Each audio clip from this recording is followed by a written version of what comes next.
The broadcast is live. Yep, says we're live, but I got to mute my YouTube browser here so it doesn't start barking like that. Yeah, kind of. Now we're good. Yeah, cool. Let's see. Who all we have in here tonight? Oh, they've been chatting a while.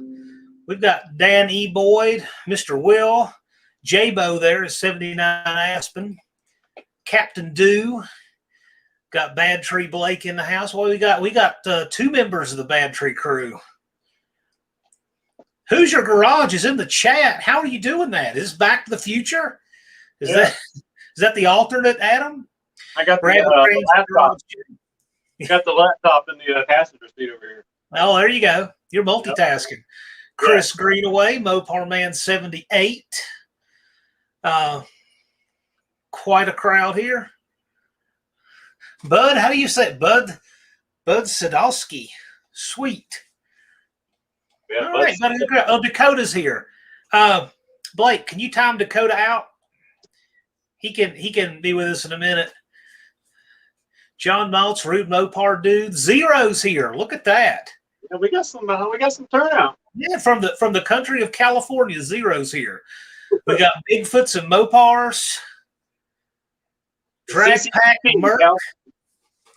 Man, we got some real pros in here. It's kind of intimidating.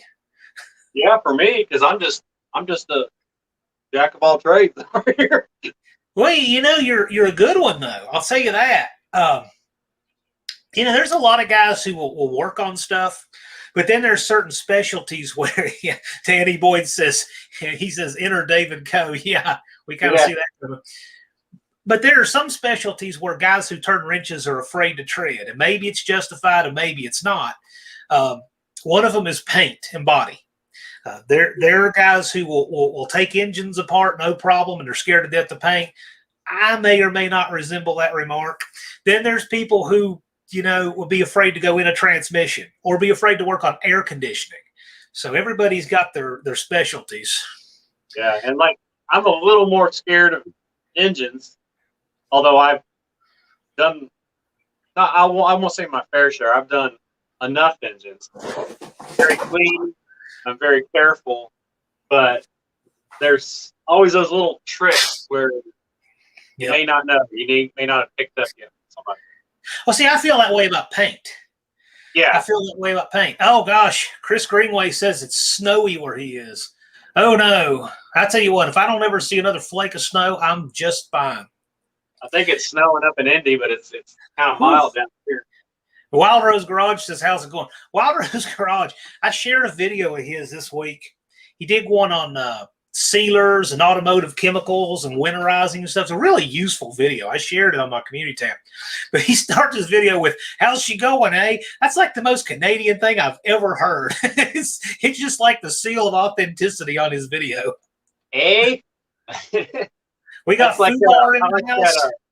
I like that Rust Brothers show on I guess it's on Motor Trend now.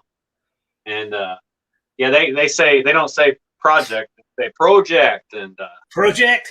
Yeah, project. Yeah, I got the project, but I like the cars I got. Well, we got Mr. Will in the People's Republic of New Jersey. Greg McDonald says just that we need more snowflake. Well, you're not going to find many snowflakes in here. We all have that in common. Yeah. Even in the car circles, we have snowflakes.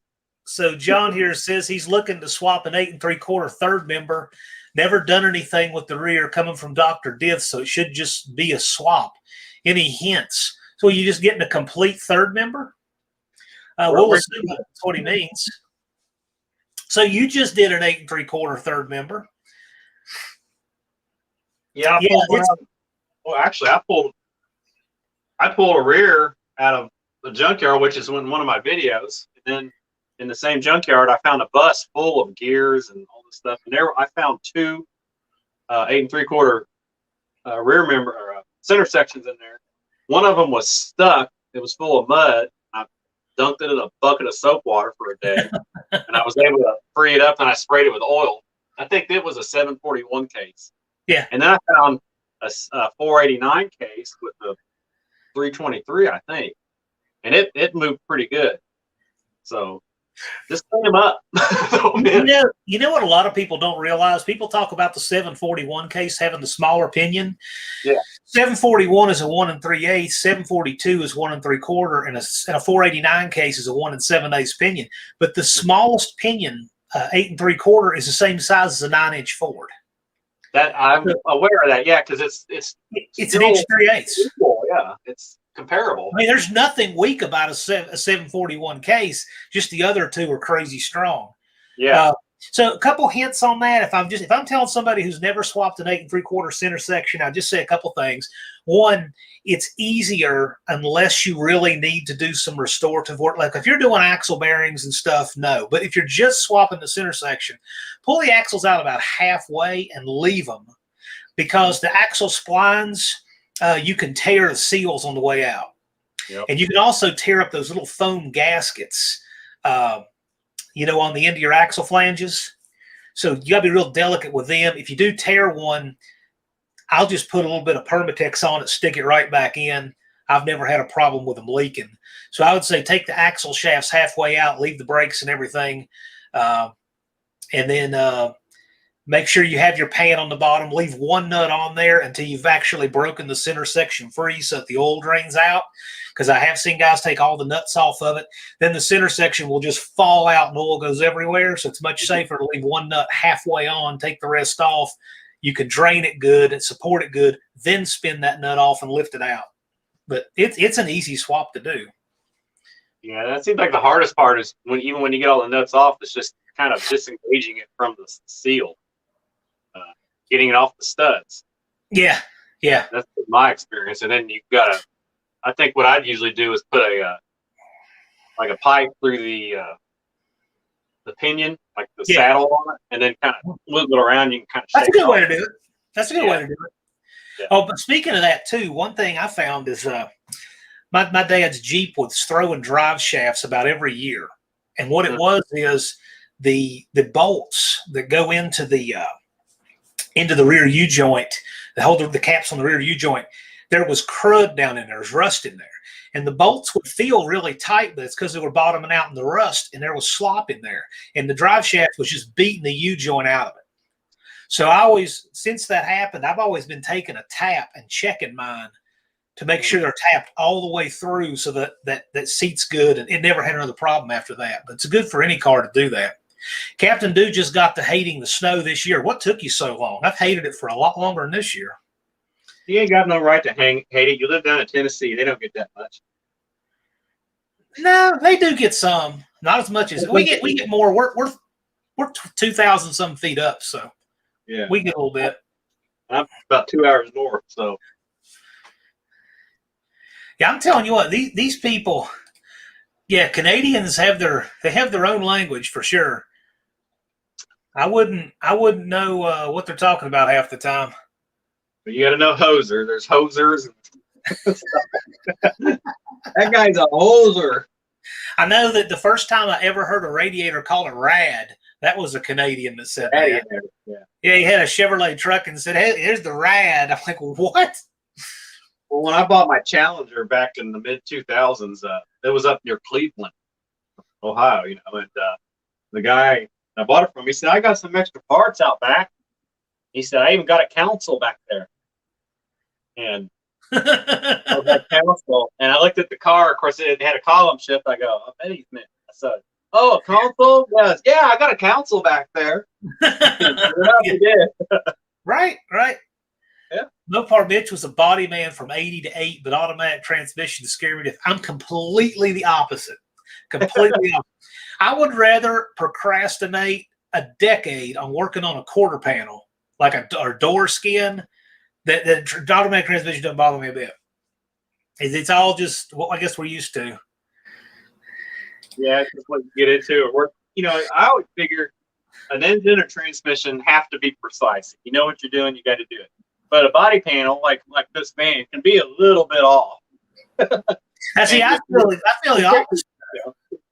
Yeah, well, I think it's the opposite. I think if you're trying to recreate a factory body line, it's like you're having to take something where there are no guardrails and work to precision. Yeah. You can just do that forever. Yeah, If I put a that's a snap little on, hang. That is a little hang up. That reestablishing a body line. It wasn't. That's some Houdini stuff. well, you did You'll that on think the you're doing door. a good job, and then you pull everything like tape. You'll use the tape to square it up. Pull the tape off, thinking, "Man, I did a great job." You put the light down, and it's doing this.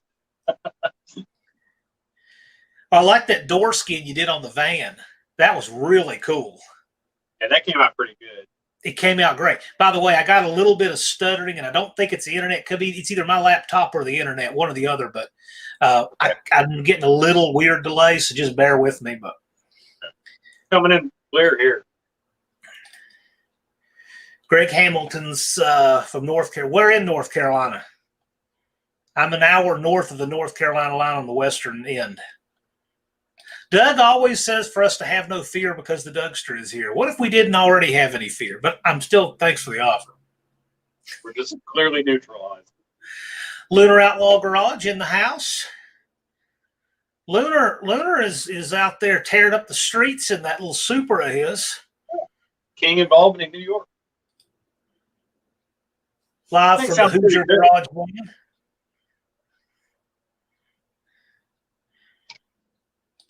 Dawn is here. Thank you. Glad you're here. Yep, go sub the Hoosier Garage. Thanks for putting up the link, Blake. Linky link. 8 3/4 are strong for smaller cars like A-Bus. 8 3/4 are strong for bigger cars and trucks. 8 3/4 are strong. Period. 8 3/4 actually is really a little bit overkill for an A-body. You really have to have serious traction and weight and power to need an 8 3/4 in an A-body. Well, an 8 3/4 are a Chrysler rear end. If you're dealing with Mopar, Chrysler, anything, there's enough of them still out there. They may not be the right fit, but yeah, everybody goes Ford 9-inch, and it's just this lazy default everybody has. And if you have a 9-inch, I don't take it personal. It's just there's actual suitable Mopar rear ends out there. Keep it all Mopar. To me, a 9-inch Ford is kind of a last resort because the pinion is so low on there. It creates a lot of drag. Takes a lot of power to turn a 9-inch, but it also makes it really strong because it gives you an enormous amount of contact area between the pinion and the ring gear. That's the benefit, but the downside is it's a lot of drag and takes a lot to turn. So, but there's nothing wrong with a 9. I just don't want it in my Mopars. Yeah, I guess just whatever suits your application. Bob 13. By the way, you actually say that Bob 13. It's like Coach Krzyzewski, just don't even ask. It's Bob 13. Where do all these other letters come in? He's a nice guy. I met him at Carlisle before last. Very nice guy. Sweet. Watch out for the little bronze spacer. There's the guy that's done one. Yeah. Oh my gosh. You know what, Danny boy, you do that and tell us how it turns out.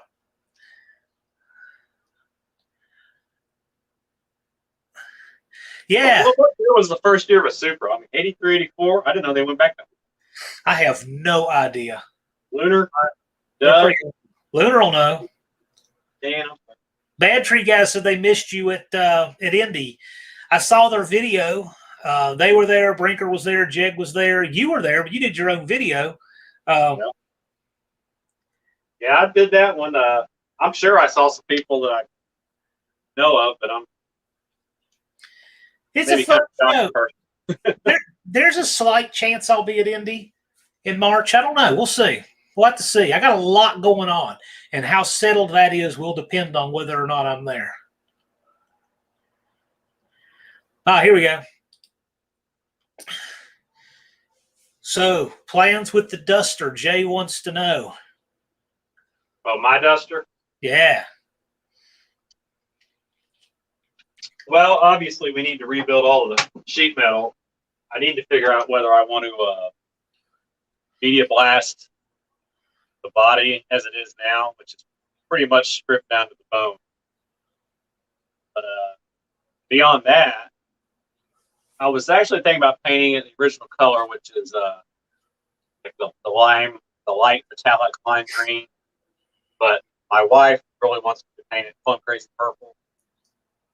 Now, I was kind of reserved about that because I had a 73 several years ago, plum crazy that I painted. And so I'm like, well, another one of the same color. But I might do that on the engine. It might be a little generic. It might just end up with a 360. I've even thought about going with like a 5.7 or a 6.1 Indy, combine it. But I don't. I did that LS stuff on a Camaro I had a few years ago, and it was fun. But when you get done with it, you just have another computer controlled car that start giving you mystery issues. So I'm a little on the line about that. A 340 would be awesome. I've got a 727 that came in it, and I've got the 8 3/4, which I drug from that 65 Monaco. You do a 318 stroker. 318 stroker. There is no more power per dollar than taking a 318 and putting a $300 stroker crank in it, and do a little hand port on the heads. Yep, it's a great deal. We got Dreadhead Hayden. We got Dreadhead Hayden here. Hayden, he's got his daughter there. He lives an hour south of New Orleans. He's only seen snow twice. It's like he's rubbing it in. Yeah. Speaking of Hayden, I got something right here. Seen more crawfish than he's seen snow. Yeah, I have yet to use these, but since Hayden is on here, I will get them out. So our friend Just Mopar Joe, who's not in the chat at the moment. Yeah.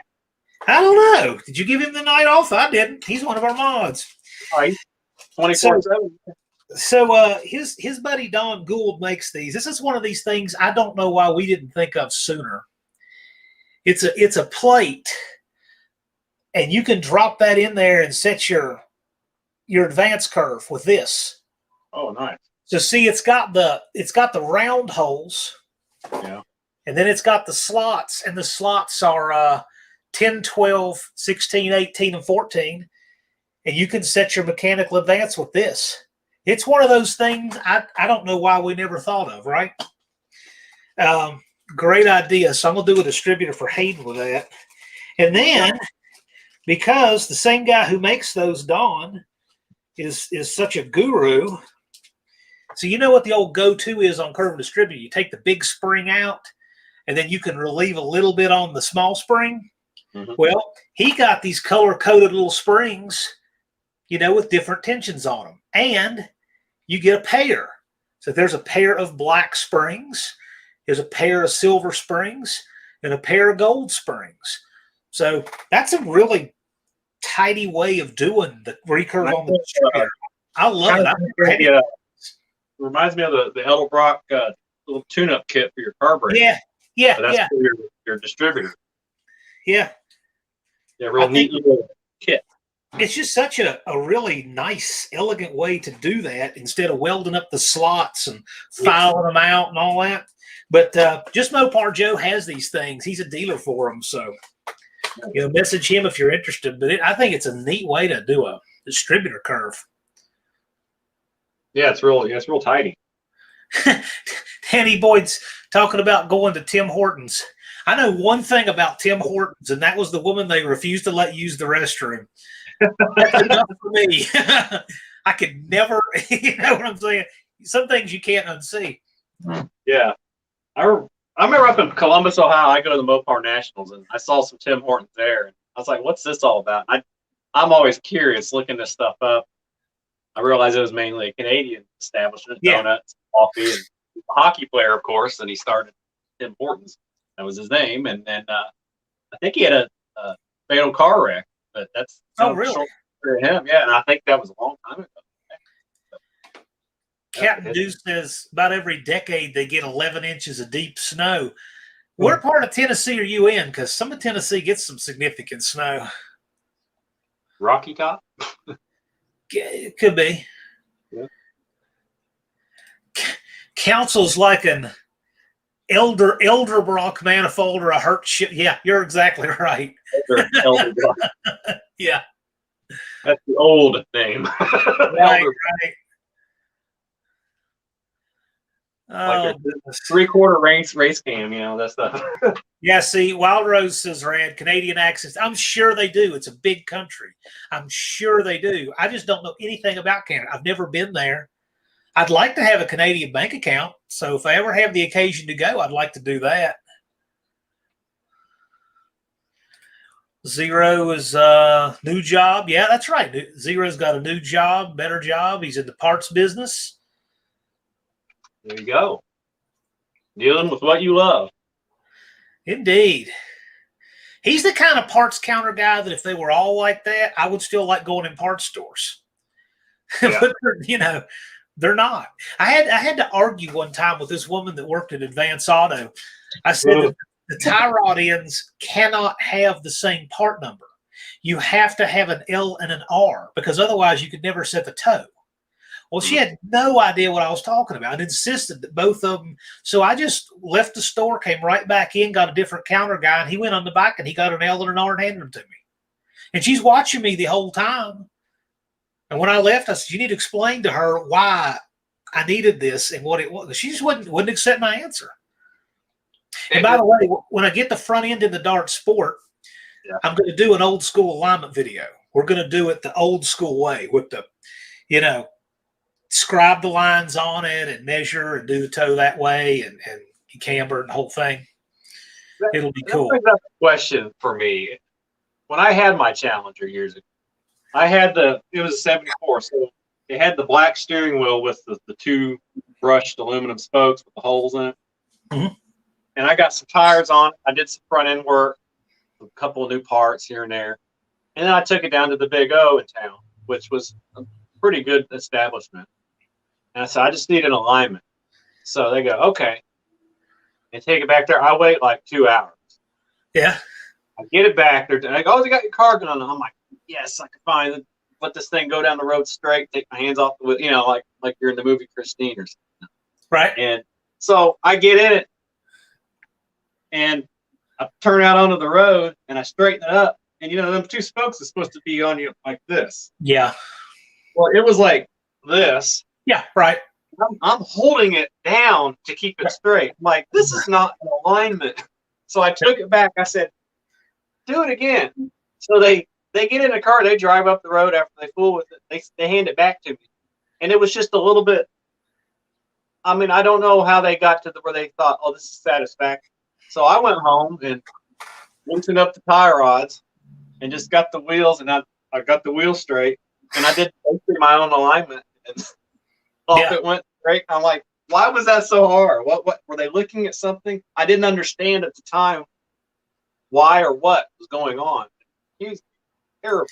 You know what would be a good video idea, and I need to do this. I used to have access to a Hunter laser rack, and that shop is gone now.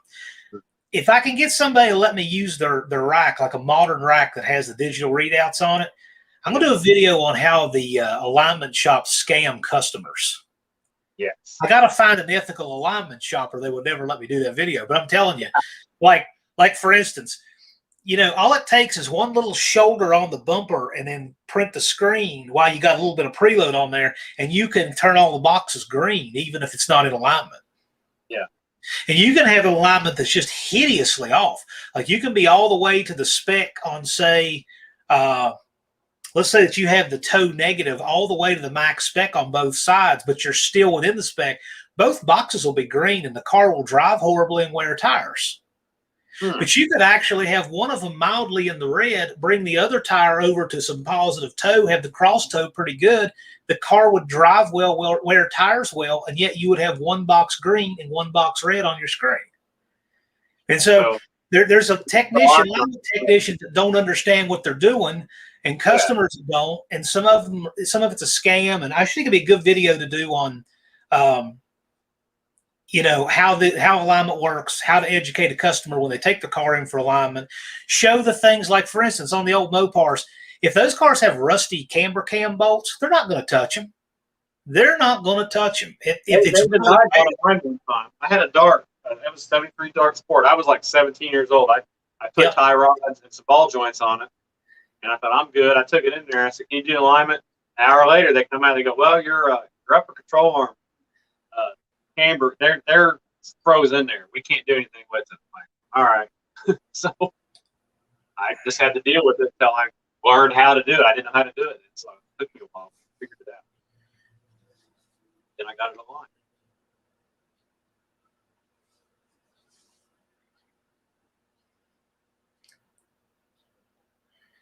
Yeah, my computer's a little slow. Bear with me. You're fine. I see you moving good. I know it's. Yeah. Yes, Doug, I agree. The red line hubcap, that's a perfect choice of wheel and tire on that van. They look great.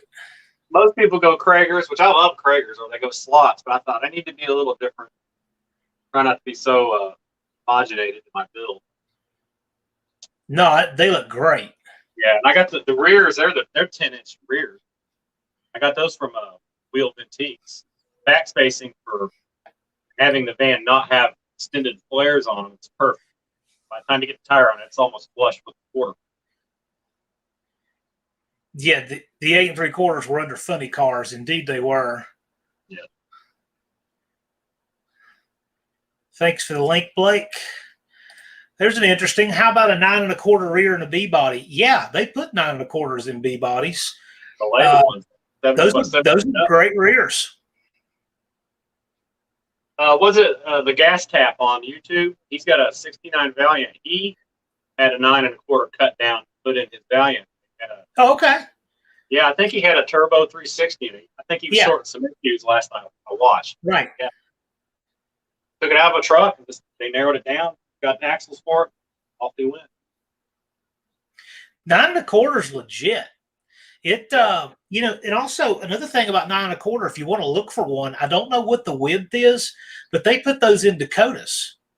And Dakotas had leaf springs, and you may be able to find a very suitable 9 1/4 from a Dakota.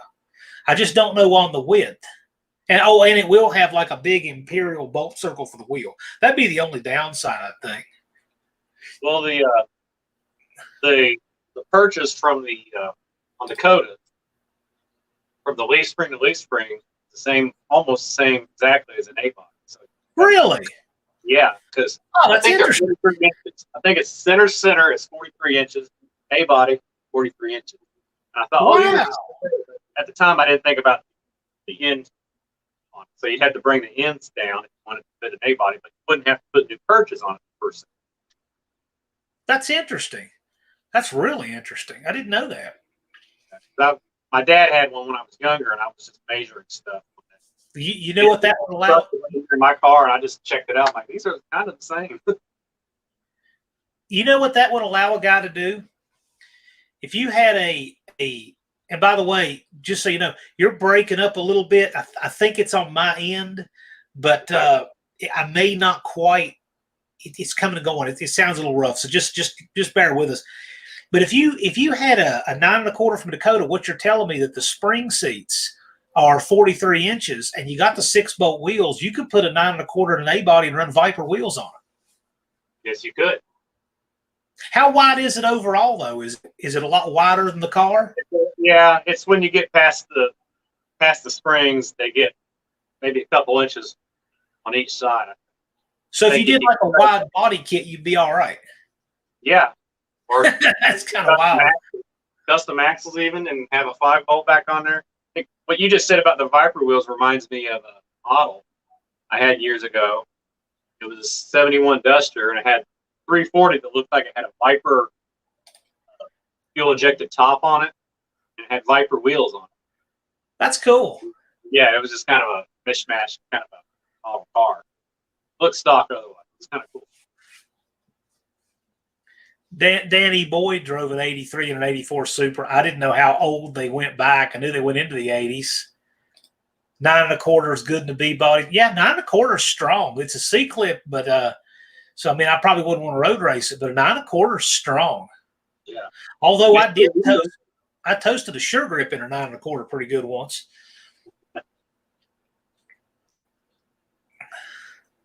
Yeah, Mopar Nut, he said A-bodies are wider in the front and they're narrow in the rear. I think that's why it makes them handle so. Mr. Will's asking which Carlisle events. I've been to Carlisle twice in my life, and both times were the Mopar Nationals in July of 2020 and 2021. I supposedly have a pit space there for 2022. Don's got us a pit space, but I may not be driving what they want me to park there, so we'll see. I have to sort that out. But yeah, I absolutely do plan to be at Carlisle 2022, the Mopar event at Carlisle. What? Someone made LS heads fit on a slant 6? That sounds like something you would do, Brian. I can see you doing that. How much TIG welding is that involved? Well, I'm just thinking it looks to me like you would cut. Oh, man. How would you do that? Well, so it's a symmetrical head, right? So it seems to me like the way you would do it is you would cut out 2 center cylinders from one head and then cut one head in half. That seems like the way you do it. And then, of course, you'd surface the whole thing. I could see it. I could see it. Yeah, because if you did it that way, you would only have to deal with the bore spacing. You could be off a little bit because you're only dealing with it on 2 cylinders. So yeah, your bore spacing would be offset a little bit on each cylinder, but it wouldn't stack over the length of it. It'd be the same way that the guy did the Cleveland head on the Pinto that time. There was a fella who ran a Cleveland head on a 306 in a Pinto, and he did the same thing. He cut it that way so that you could deal with the bore spacing. Lunar says first generation Celica came out in 78. First Super, 86 and a half. So the Super is based on the Celica? So now I know 2 things about Supras and Celicas. Check that out. Well, that reminds me of my friend. His first car was a 73 Roadrunner in 1978. Red, cool. Right? How cool. And I think he said he had it for about a week and a half, and he was going down the street down here locally, and a woman in a brand new 78 Celica pulled out in front of him, and he plowed into that thing. He said, when I hit it, I saw my Roadrunner hood with the stripe on the hood just go up, and he said, I heard a noise. He said, I totaled the back of that car. He said, it just tore up the bumper and the grill on my Roadrunner, and it kind of threw the hood up. Ouch. Yeah, 318. I love the 318. That's the most underrated engine. Yeah, and they're everywhere. For now. They're in here. Yeah, oh yeah, I've got some 318s. You'll be seeing some 318 stuff on my channel. Yeah, 4 seconds flat. That's who makes this stuff. Oh, they make a really cool emission module too. Only time will tell how well it holds up because it's new, but it's got a lot of promise. It looks very promising. It's got a built-in rev limiter. This guy met the Junkyard Jet crew. I haven't met those guys in person yet. I guess I will eventually. LB Bruin, 79 Vince. The inventor is somebody who never stops thinking. Yeah, let me tell you, this is Vince's right here. That's an original Carlisle program, speaking of Carlisle. Vince is a smart guy. He's always good to have in the chat. So some of these people, we see them by their handle, but yeah, there's a lot of really neat people in this chat, more so than you would ever gain just from reading comments. Oh, definitely. I mean, seriously. You're just getting the tip of what people. Oh, yeah. Oh, yeah. Like Vince is really smart. He's an inventor. And then you have Jay and Chris Greenaway. Chris Greenaway, young guy, workaholic, working on his paint job. How's that turning out, by the way, Chris Greenaway? The ubiquitous Mopar Man 1978. He's there. I could start a live in Russia at 4 o'clock in the morning in a blizzard, and Mopar Man 78 would appear in that chat. That's loyalty. He's everywhere. Then you got Mopar Nut 62. We were talking about you before we went live. You're a guy who's out there doing it. You're always working your projects and doing your thing. So it's cool because, just like I got back here, some people are not doers, they're dreamers. So yeah, talkers. Yeah, that's right. Yeah, you used to be able to buy recurve kits for distributors for Chevrolets. They were real common. Yeah, you could. I'm in the freezer section at at the local Walmart. Yeah, you could get them in advance. I bet some advanced autos, if they're probably under an inch of dust, they have recurve kits for HEI distributors. Yeah, but yeah, I love that Mopar kit. Are those Moroso advanced springs? I don't know. But it's like a thermostat. They all look alike. How would you ever know? Oh my gosh, we have Jim Bennett and/or crew in the house. Hello, Jim Bennett. Hey, Jim. By the way, Jim, if that's you, remember that green 68 or green 69 Dart you sold right before you moved your shop? Yeah, that was my uncle that bought that.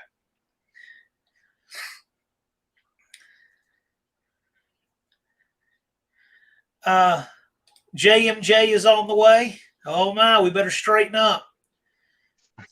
Joe got a blue wrench. Oh, here we go. Joe in the house.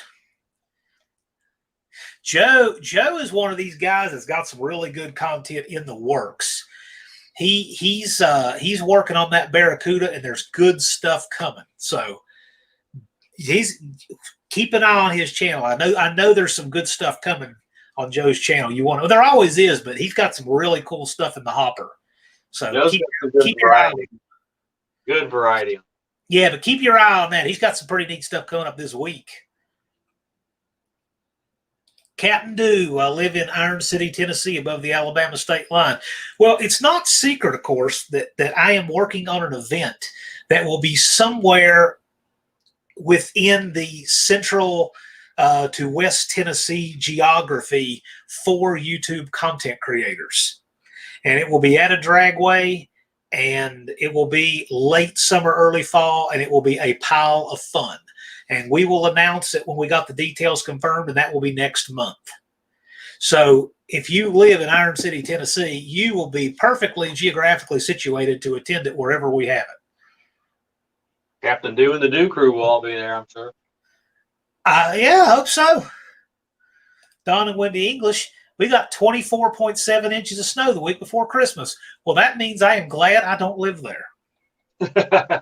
I remember one time in 93, I think once in 93 and once in 95, we had a snow that was, I know it was 36 or more because I had a 36-inch fence post set up and the snow was over the top. So we had more than 3 feet of snow. That was probably 94. They had a big storm that went through here back then, and it clogged up all the roads and the interstates. It clogged up. It's funny because when you say Indiana, I don't know what people think of when they hear it. Do they think of Indianapolis? Do they think of what part of the state do they think of? Because I know with some people, when you say Virginia, they think of Northern Virginia, which is nothing like here. Yeah, I don't know. You're on the Kentucky line. Yeah, I'm kind of near the Kentucky line now. I grew up in central Indiana, like an hour out of Indy. Yeah. It's Indiana's always divided into 3 sections: northern, central, and southern. Like you said, I'm in the southern part now. I don't know how it's perceived because I've been here my whole life. I know we all love basketball and auto racing and corn. But you sent me a text that said that in Indiana what is it you said? We have corn and rights and racing and stuff. yeah, we have rights. I was talking to somebody today. They said, how come nobody ever talks about Indiana when it comes to like states that everybody like retreats to, like Tennessee? Tennessee, it's like everybody wants to move to Tennessee, then certain people ruin Tennessee because of it. Just keep it quiet. We have a lot of the same advantages. Maybe we're still paying taxes on stuff, unlike Tennessee, but we could still shoot guns, do a lot of that assorted fun, and nobody really bothers us. Do you have vehicle inspection? We used to. We don't now. Oh, I'm jealous now. Well, it's climate. That's all it is. So I think what people look at is they say, okay, where's warm enough that I want to live? And they draw that line. Then they say, okay, what places, have the tyrants not ruined? Then they draw another line. Then they start looking to live there. And so we used to be in that line, and now we're not anymore. So, And you know, if you do consider Indiana and you're into the whole warm thing, then you would do well here. I mean, it's cold here tonight. It's probably 35 degrees, but the winter line, how you have the cold fronts that come through, is about 40 miles north of me. It always seems to be more snow and more cold in general above that.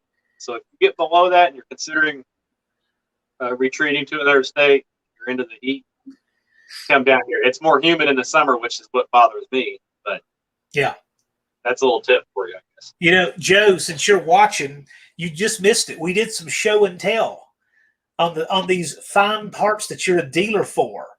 I can't do them justice, but I said, Joe is a dealer for these things, so hit him up.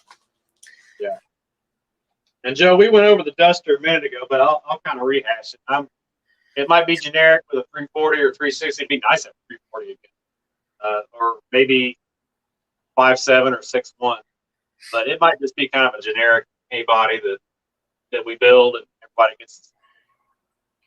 Maybe purple. I wouldn't call it generic.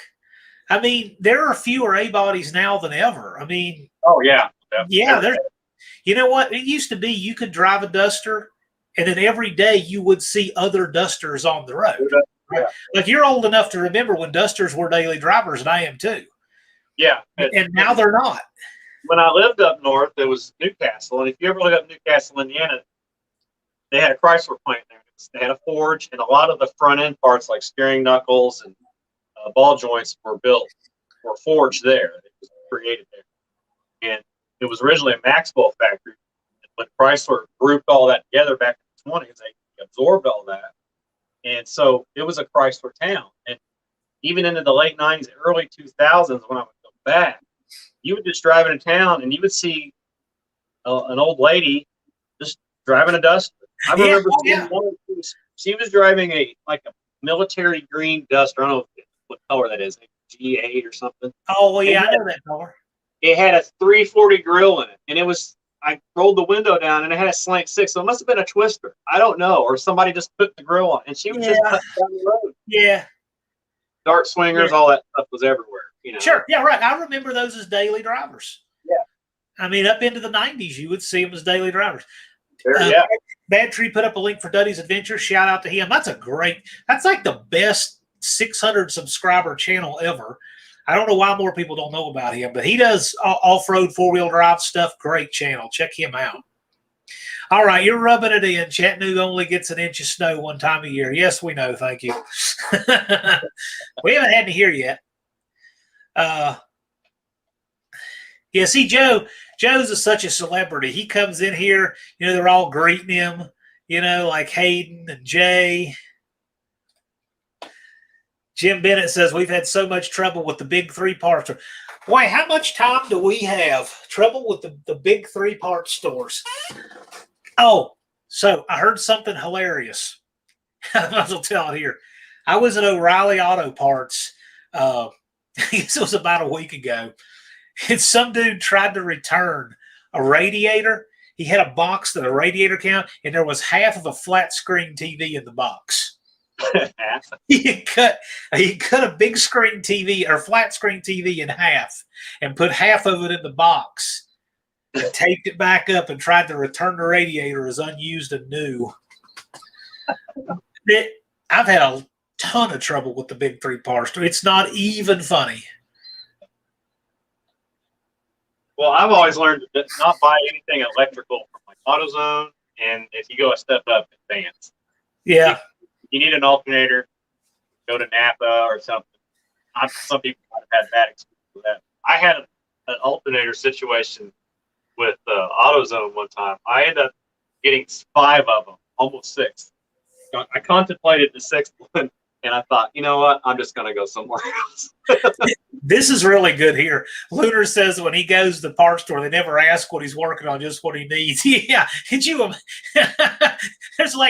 no point in ever asking him what it goes in, because he's got all these weird cross together combinations and stuff. Yeah, Dakota, it is going to be fun. And the goal is to announce it on New Year's Eve. It's not a secret, but I don't want to spread any misinformation because it's still kind of fluid. So we're working on getting the details put together, a lot of details to do in this. It's going to be a great event, and I hope you guys can turn out. I hope we sell it out. We probably will sell it out, but we just can't make an announcement till we have everything pinned down for sure. Well, that's kind of boiled down to people, this community, this little corner of YouTube community, sticking their necks out and doing advertising. Because that's how that works. You know, you got the word of mouth gets out. Oh, yeah. You want it to get out into the other circles to where they are here. It is.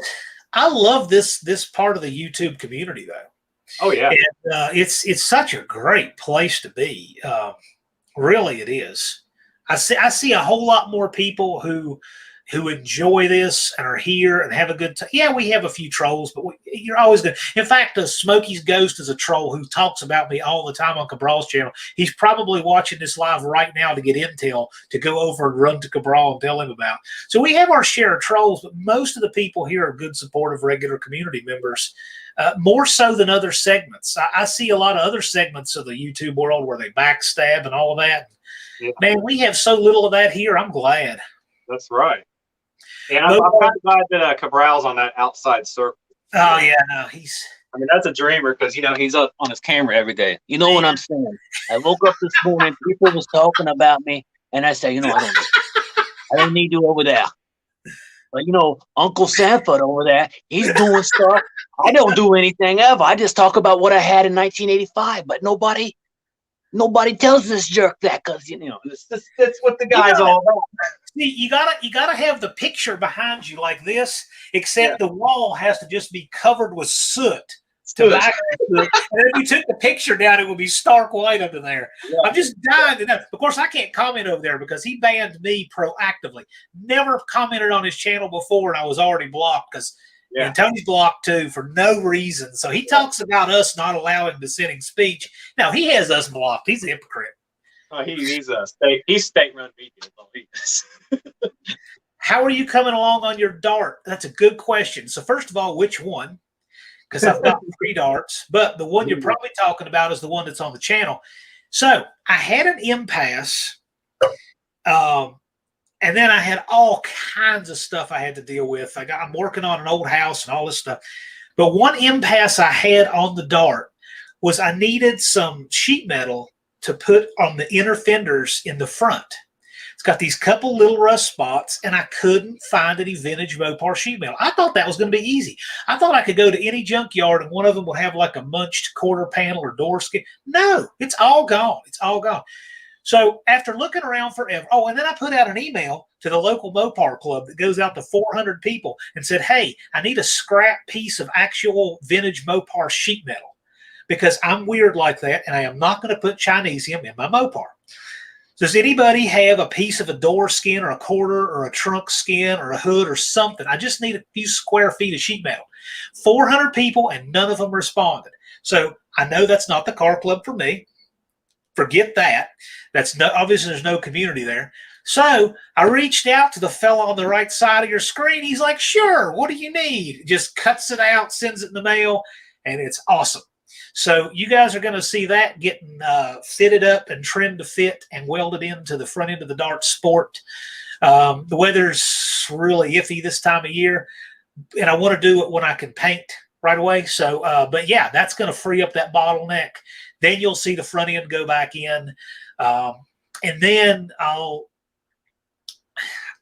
depending on the time of year and what I got going on, I may go ahead and move to the back first just to clean up back there, or I may just stick an engine in this thing and send it, and then do the work as I go. I haven't decided yet. It all depends what all I have going on. But that's where the Dart Sport is. That bottleneck has just within the last week been freed up by the graciousness of our friends at Hoosier Garage who sent us some sheet metal. Yeah, I didn't think much of it. I guess the supply hasn't dried up here, so I just had I had a junk trunk out there. I just sliced it out of that. Our comments are going fast tonight. I can't believe how many. I mean, man, look at that. I've gotten put way behind comments. What do we got? 54 in here? if I was watching them on YouTube, but I'm watching them, we're kind of at the limit to where you can really keep up with them good on StreamYard. Yeah. Mr. Will, I'm scrolling through. I'm grabbing a couple in here. Mr. Will's asked, is it true that 318s have one of the strongest rods? 318 rods are just fine. The older ones are fully floating, but I've never had a problem with factory 318 rods. Aren't the rods the same as 340, 360, or am I wrong? 340 rods are fully floating, and I believe the 340 rods have a balance pad on them. Other than that, I don't think there's any difference. Right. Hey, Max Wedge, Dick Dastardly Rusnick sent a super chat. Thank you kindly. Man, I can't believe how far I've gotten behind on these when I stop. I should know better than that. I am a mod. That's ridiculous.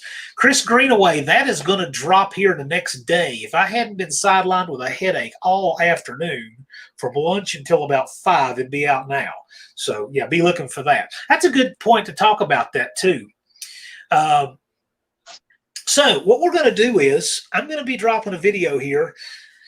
Like I said, it had been out today. I should have it out by tomorrow. And we're going to have a photo contest. And the photo contest of your ride. Okay? And we're just going to judge it on the photo.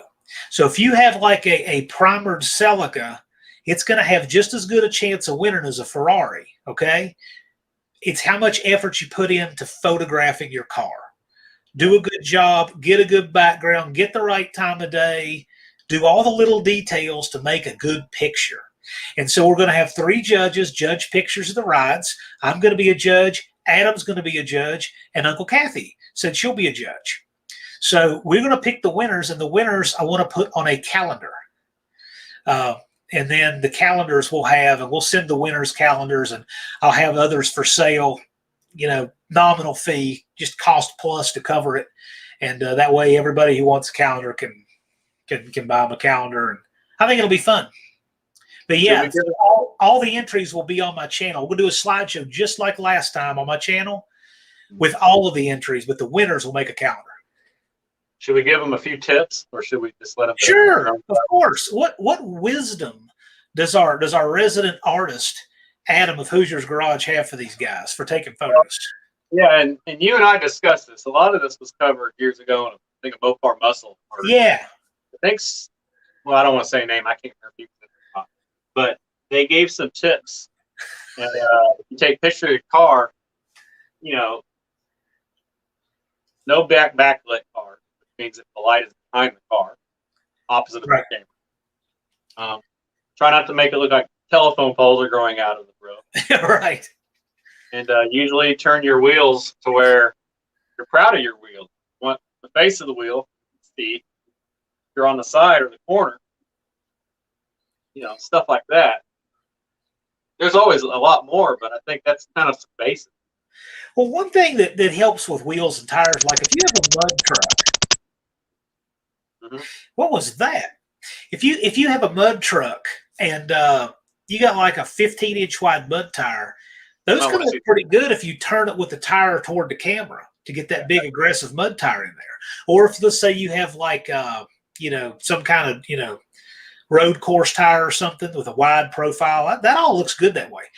But for most cars, you just want the wheels straight ahead or angled into the camera a little bit.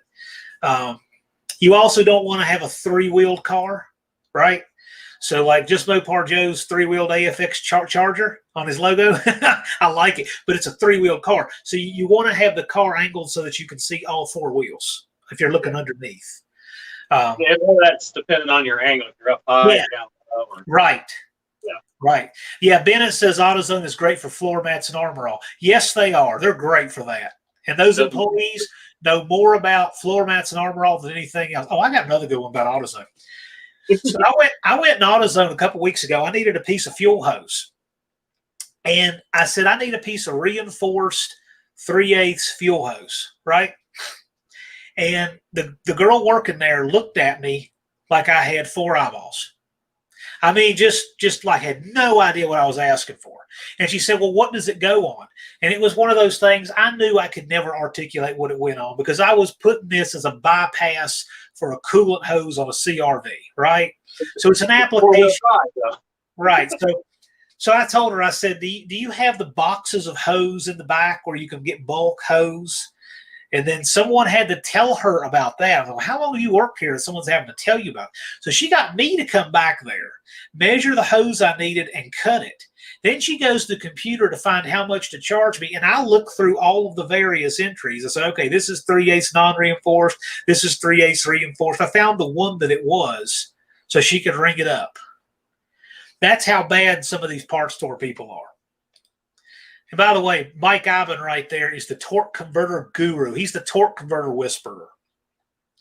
He works for Top Line Converter near Pittsburgh. And when I get to the place where I'm getting the new converter for the Dart Sport, I want him to build it. At Zero says, I wonder if I'm blocked. No, Zero, you are not blocked at all. I'm just behind on the comments. I'm sorry. I got behind on the comments. Yep. I can't watch those Cabral videos. It's just like 20 minutes of droning. It helps if you bump him up to about 1.5 speed, but they're unlistenable. So, yeah, I read the comments about once a week. It looks like the same result would be if you drank a bottle of rubbing alcohol. Oh, my gosh. Oh, my gosh. How do you know if you're blocked? Okay, so first of all, on this channel, I've got a few trolls blocked from way back in the day that have nothing to do with automotive content. I probably could just dump them. They're probably not even active accounts anymore. So none of the automotive people are blocked on my channel at all. If you want to know if you're blocked on another channel, make a comment over there and then sign out and go and see if you can see it. If you can sign out and still see it, you're not blocked. If you sign out if you sign out and it's not there, then you're blocked. Because if you post, you can still see your own comment when you're signed in, but it doesn't mean anybody else can. Yeah. Have you ever rebuilt an alternator? I went into an alternator one time for bearings and stuff, but I've never done a proper rebuild because I don't know enough about them to do it. I wish I could. I probably should learn. Probably going to need to because parts store alternators are horrible. I would rather go to a junkyard and get an alternator off of anything that was running properly than get one from a parts store. No, that's not true, Zero. When you're blocked, you can leave comments. They just don't show up. So sign out and see if your comment's there.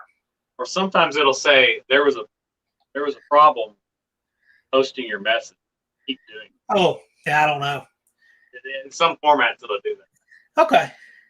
Yeah, you're not blocked. No, you guys aren't blocked. I'm behind on the chat because there's a lot of people here. Yeah, Mopar Mitch says he still hasn't stopped and got a bologna sandwich. So shout out to King's Old Country Store in Lebanon/Possum Town, Tennessee. Whenever I visit there, they have an inch-thick smoked bologna sandwich. That's what he's talking about. Not that anybody would get it, but in this chat. But yes, very good. Good stuff. I highly recommend it. Bennett says it's not Mopar, but we're going to show off our 351 Cleveland 03 F-150. We can debut. Oh, absolutely. We would love to have you. We're going to have a show field there, by the way, a real car show. Okay. So our car show is not going to be, they can show up, they can come to it, but it's not going to be made for these old guys with shorts and white socks that talk about how correct the broadcast sheet reproduction is in their car. Okay. That's fine and good, but it's not going to be one of those snobby car shows with no class and character and boring like that. This is going to be for just all kinds of cool old creations. Stuff like what Bennett's got, perfect. I don't care if it has paint job or not. It's got cool engineering. Bring it. That kind of stuff. A car show for stuff you want to see. And 318 will run also. I hope he shows up. That would be great. Love to meet him in person. Is he in Iowa? He's in Illinois. Illinois. He's He's in Illinois. I want to say he's a bit south of the Bad Tree folks. So Dan sucks at taking pictures. Well, most people do. But we're going to give you some tips on how to take better ones. And we would love for you to enter. Ruben, Muscle City Madness. Check out his channel. Mr. Bennett, I'm addicted to your channel. Yeah, it's great. Great stuff. I like Jim Bennett's stuff. Man, they have too much fun working there. Never get anything done, or you would get anything done? He's got a talented shop. You'd have to watch a few of his videos. Those guys are probably better than you would just guess, right from the get-go. But you go in there and you look at the work they're doing, and it's some impressive stuff. Really talented. I mean, he has an old Dodge swept line in there, late 60s, early 70s, where he actually stretched the nose to make a 12-valve Cummins fit in it without going into the firewall. I mean, and it looks factory. Beautiful job on that. I'm wondering if any of the guys that are following, since I posted, kind of come from the van section of the internet. Oh, I hope so.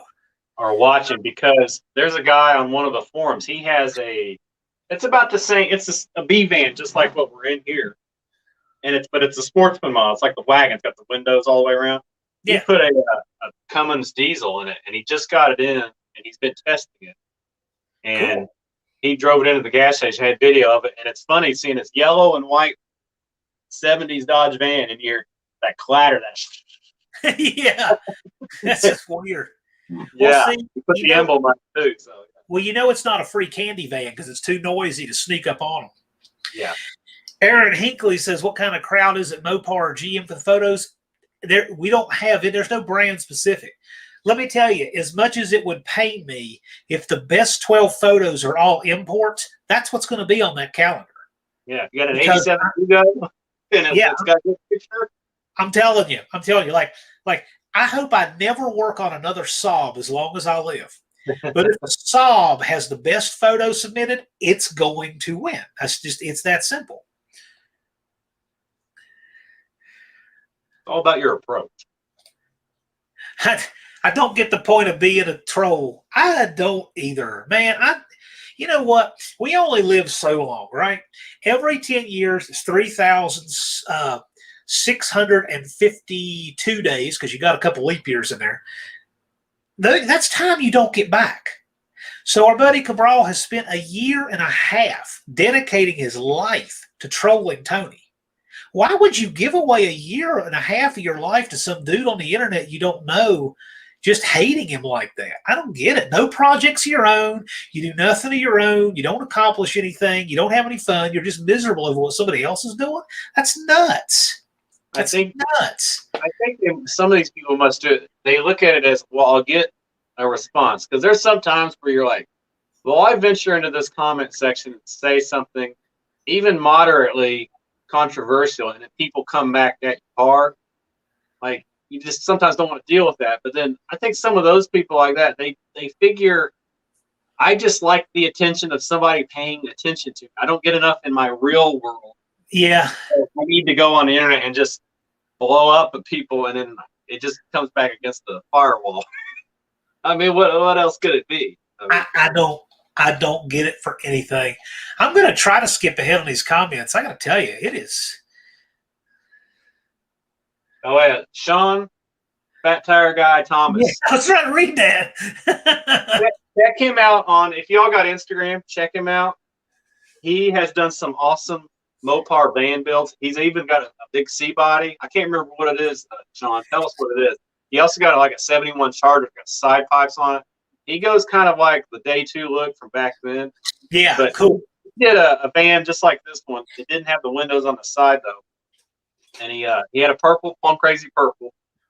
Then he had a Panther pink van with black Roadrunner style stripes. And then it had the Chrysler shaped windows in the back. And it was real clean build. And he also had the similar wheels like I did, the body painted wheels. But he has 440s. He usually puts 440s in his vans. I think the one he's got now, he's putting 340 in it. And he knows those vans inside out, has been doing it for years. It just does classy, like Mopar only kind of builds. I think I think the pink one, he did the Zoomy style pipes out the side, and you're thinking, oh, cool, Zoomies. No, he got the Roadrunner bazooka style tips and had 8 of them on there. Can you imagine how expensive that would be?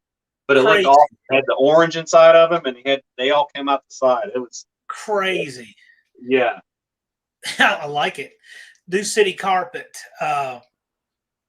Yeah, so thank you so much for the super chat. New City Carpet, he's got a good look at GTO. He sent in a nice photo of that, by the way, in the last one. So I encourage him to enter again. Yeah. He bought a new race, a stock 84 van, 364 barrel, 354 automatic that ran 1285s at 105. Great times at Atco at Englishtown. How cool is that? I love it when people race stuff like vans. Looks like Tony's in the house.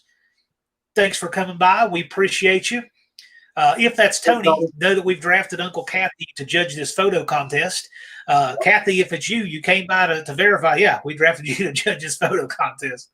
But thanks for coming by. Know you're busy, but I appreciate it. Yeah, look at this. They got the chant going.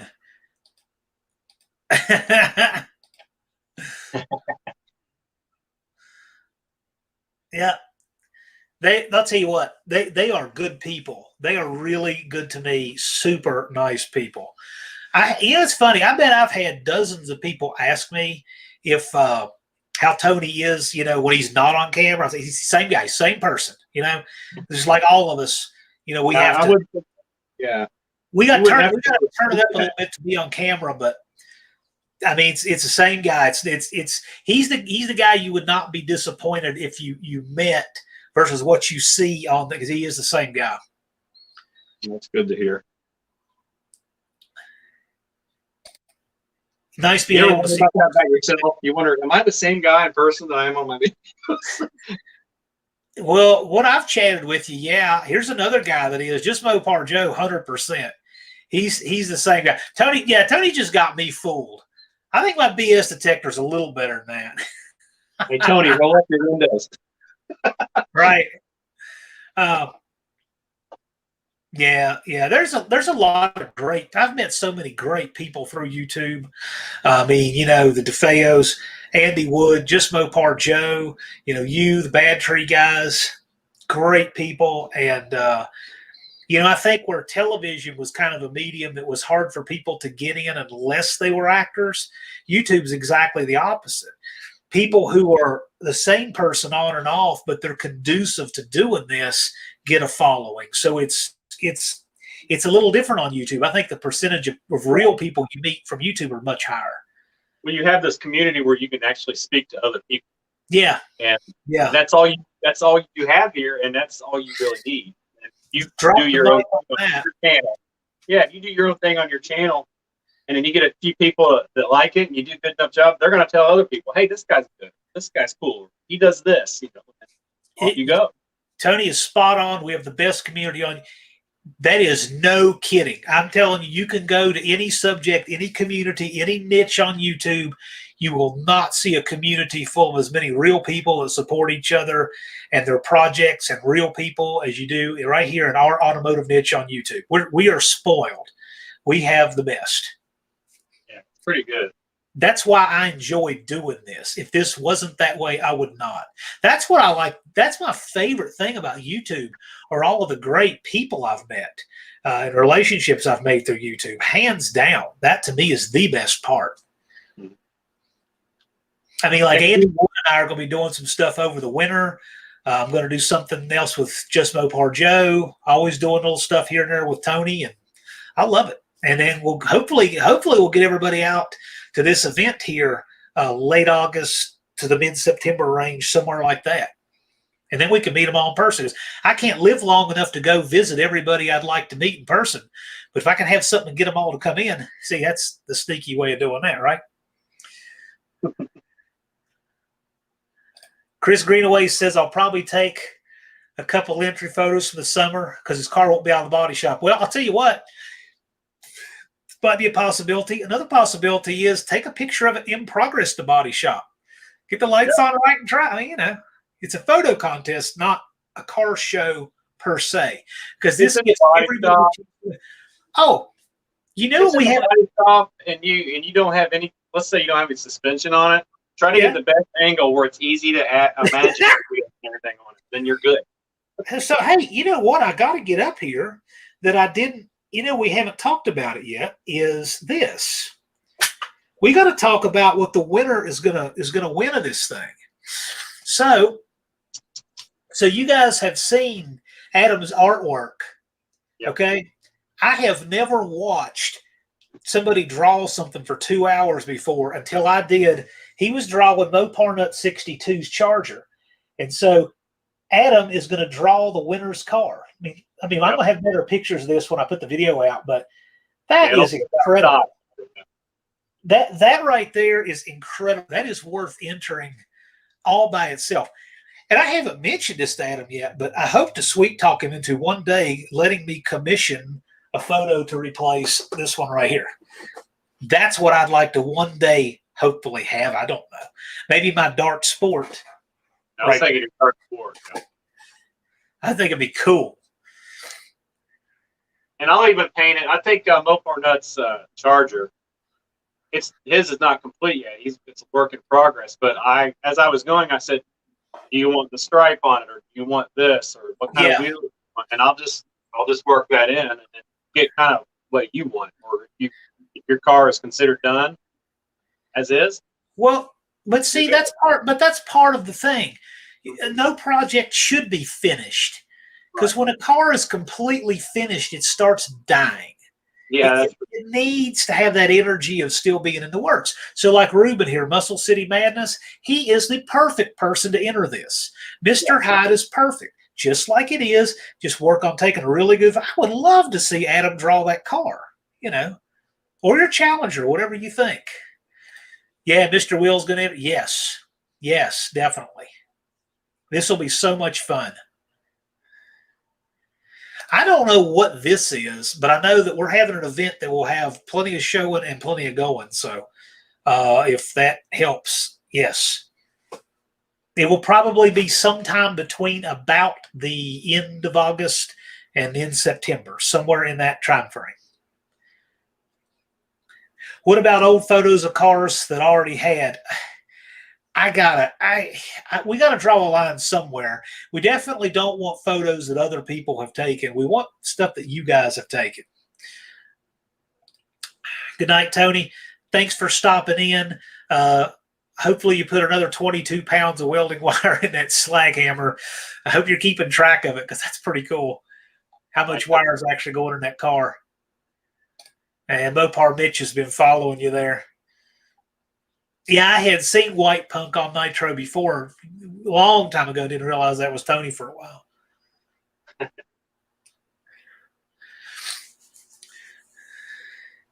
Yeah, Danny Boyd says, we'll see you tomorrow. I can't ever do that because I can't post content daily. I would really get hung up trying to do that. I'd have trouble doing it because I like to edit things and put my little trinkets and stuff in there. It would be a nightmare to do. Yeah. So, asking about your van here, that van is turning out really cool. I love the choice of wheels, the paint. I like a lot of stuff you're doing there. If you had anything to do over, what would you do different on that thing? To do over.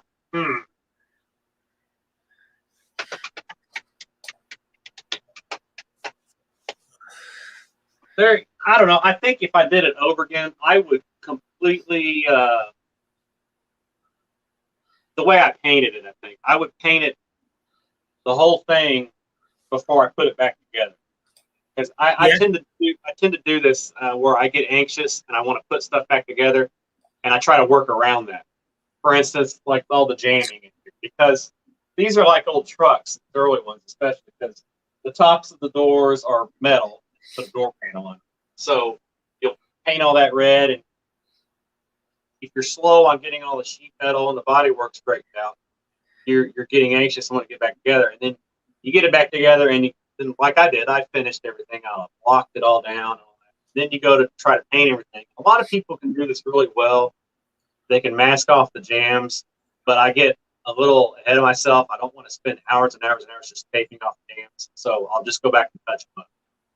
So it'd been better if I would have had the body completely done, hang all the doors up on the side, and then paint the jams outside of the van all at once.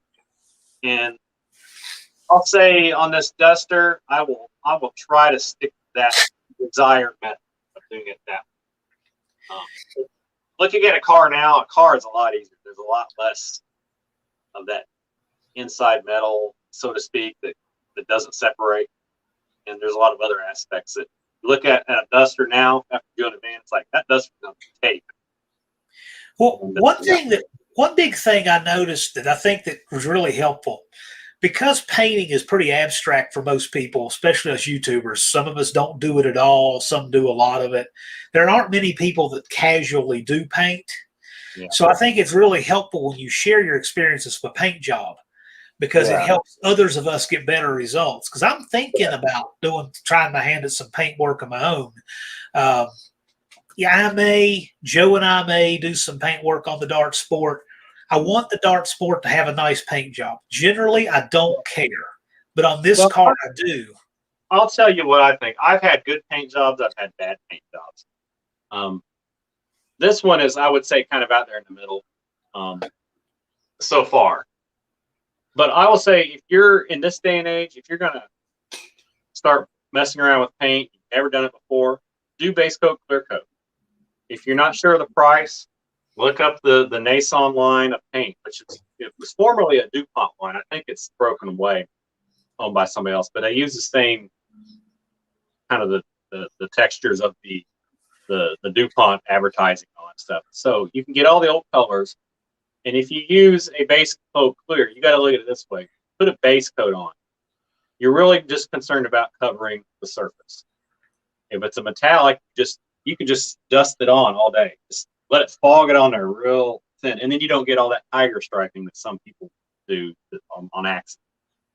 And then you don't concentrate on anything else but that. And then the next day you go through with your clear coat. All you're concerned about is getting a gloss. So you're just laying it on nice and heavy. And if you don't do that very good, you get a lot of orange peel. When it dries a couple weeks later, you can go through and wet sand it. It's a little tedious, but you can get a really nice looking paint job. And it's so forgiving is really the word for it. Yeah. I'm anxious to try it. I want this Dart Sport to have a nice paint job, because ratty cars were not a thing in the 70s and 80s. People, I mean, they were out there, but everybody wanted a nice paint job. It was you either had a nice paint job or you wanted a nice paint job. And now there's a lot of people who don't care. Blake cannot wait to run Joe at the event. If you guys don't know it, both Blake and Just Mopar Joe are bona fide bracket racers. They're both really good. And I would love to see those two meet up at that event. I think it'd be a great match race, actually.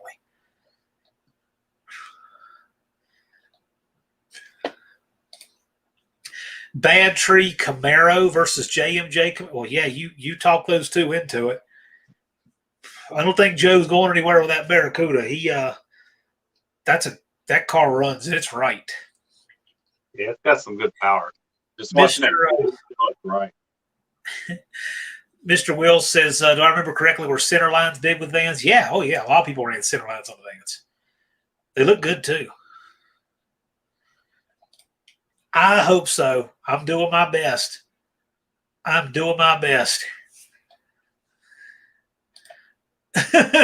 Joe says, oops. I don't know what the oops is. Center lines on vans, I don't see them that much. The center lines are kind of looked at more of a wheel that got real popular after the van craze kind of went away. So I still see a fair number. They look good with them. Yeah, you tend to see more flashier wheels on things. By the way, Jabo 79 Aspen has subscribed. If the Jabo for Bad Tree Productions, if a channel is cool enough for him to subscribe to, the rest of you guys better also, because Jabo has good taste. Thank you. I'm honored. Found out that Hoosier's Garage from Lunar's Garage. Yeah. See, exactly. The power of the community. We're always sharing and stuff, and yeah. That's a natural movement there. Yeah. Wild Rose Garage has to go shovel snow. Be safe and take care of yourself. And if you haven't subscribed to Wild Rose, that is a neat channel. So check him out. He's on my community tab. Krager SS looks good. Yeah, those are good looking wheels. I actually think the Krager SS probably looks best on a Nova, but I think they look good on my Dart Sport too. That's what it ran in the day. Not what I would have chosen, but it's what it ran, and that's what's going back on it. That's what it has now. I like Keystone Classics. I had Kragers on my last list, but Keystones look good. They have that black in there. Have the real sharp look to them. I thought the Keystones look better on a B body myself. I think they look better on bigger vehicles. But here's the problem. A lot of those wheels, I think Krager owned what was Keystone. And 10 years ago, you could get certain sizes of the Keystones and Kragers in like the really reverse, like, 5.5 inch, all this stuff. Anymore, when you look that up, at least in Mopar, even in the Chevy, they don't offer a lot of those offset sizes anymore. They have they've dumbed them down. It's kind of concerning. Like if you wanted a certain wheel, you almost have to do without. One thing that's really particular, if you're going to run the Keystone or the Krager, you got to make sure you have exactly the right lug. And there are a lot of lugs that look like they're right, and they're really not. Mm-hmm. But it's got a really thin shank that's deep, but you can't have a lug that's too deep, and you have to run these with the washers. Absolutely must, because otherwise the lug can go so deep in there that it doesn't ever really tighten up on the face of the wheel. So these things, they don't have conical seats. You got to be real. You got to do some measuring, be particular, but run the right lugs if you're going to run the Krager or the Keystone. Mm-hmm. And they do reproduce those special offset washers now, which is such a good thing because the aftermarket ones were horrible, and they do make ones that fit now. Are you familiar with the Roto Lug system on the old appliance wheels? No, what's that? Oh, they're so weird.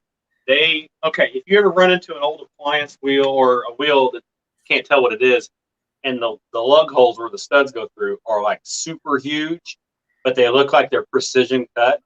They was made that way. I think you could say they're probably about 3/4 of an inch or maybe a full inch diameter. Wow. And what they did, they had these, they almost looked like pot metal, and they would be like a little chunk of cylinder with a thread on the outside of them. It had an offset hole. Well, you would screw that onto the lug on your car, and it would kind of it'd have that wobble to it as you spin it. And then you would put the wheel on, and you'd have to adjust those things just right. Oh, yeah. So the wheel would fit on there. And once you got it on, the lug nuts themselves was real thin. It was like a cap, and it had a thread in them. And you thread those on there, and that held your wheel on. But they call Roto Lock.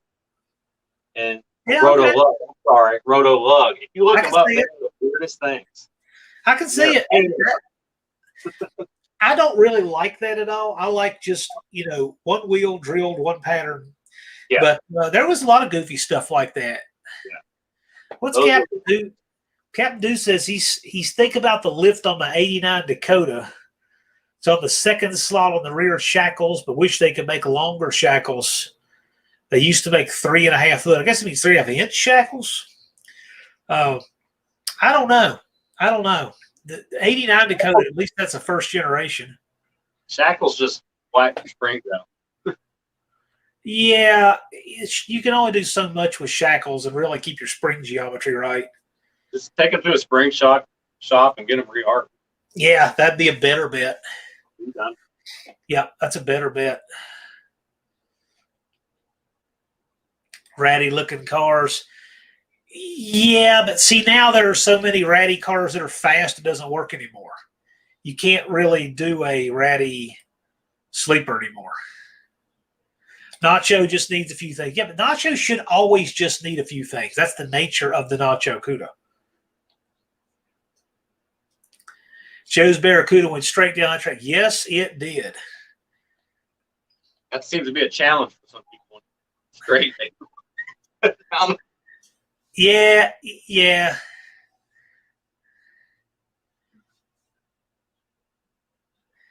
Yeah, he said his dad 70 Duster with 3.5 foot shackles. I Three think and a half foot. Is it a monster they're truck? soft, though, eh? They're only 3.5 inches. That's what I'm thinking. With Gabriel Hijackers 14 by 10. Yeah, you could do that. I mean, the problem there is if you pop an airline, you'll crush your quarter panel into the tire. That would not be cool at all. Yeah, air shocks are. You ever look at the mount, especially on an e-body? The mount where your shock mount is really not much thicker sheet metal than you have on your quarter panel. So Greenaway, you take your photos if you come up to your car on the curb. Do whatever you want, but I'll tell you one thing about magazines: they might be always like pushing aftermarket parts, but they do take good photos. Yep. Just saying. They hire a guy to do that. Yeah. John Mounts, am I pronouncing that right? Just sub to Hoosier. Good deal. That's a fun job. Oh, my favorite thing about Hoosier Garage is the old commercials and the sign off. Like if you guys, and I think most of the people in our chat are old enough to remember, like when your local stations would sign off at about 1 or 2 or 3 in the morning or something, and you had this sign off with the music and the waterfall, and the American flag, and whatever, and then it would come back on in the morning at 6 in the morning. So your station would be turned off for a few hours each night. Well, he had that on his channel. I saw that. And I just absolutely loved it. So yeah, I run a lot of transitions like that, and I try to. Since it's the Hoosier Garage, I try to theme it a little bit. That really wasn't intended, but when I named it that, I thought, well, let's do some advertising, I guess. Whose crazy idea were those commercials from the 80s? You? You said you was expecting to see it. I know. Said, like in just the remark, and then I got you covered there. It was just so natural. It's perfect. And most of them are like local commercials. They're not like just pull them off just national. I get them kind of. Cement Surfer. So I'll probably do some more on the lugs when I actually get around doing a video on the wheels. But by the way, I did I measured out every dimension and everything and blueprinted the Chrysler 1/2-inch wheel studs so that I can get some custom made to be the right length to be NHRA legal for these lugs. That way I can run an original capped lug with an NHRA legal length wheel stud on those wheels, and I'm having them custom made. But once I do that, then there'll be a catalog item and anybody can order them. But they'll be proper length, no cutting or nothing. So we'll probably do a video on that when I get to that point. Center lines don't offer the best brake cooling. No, they don't. Neither do drum brakes. So it all depends what you're doing with the car. If anybody wants affordable centerline knockoffs, I had some on the Duster. They're all laying out back. I'm not gonna. The Jay likes Rabbit Trans. He likes cop wheels and poverty caps and everything. I do too. I love the cop wheels. I have some cop wheels, but man, those things are heavy. They are so heavy. Just to pick one up in your hand, you can tell it is significantly heavier than all the other wheels. They look great though. Makes a good ride down the road. Yeah, they do. They're great wheels. Greenaway wants to know what's the limitations on photo editing. So I would put it this way.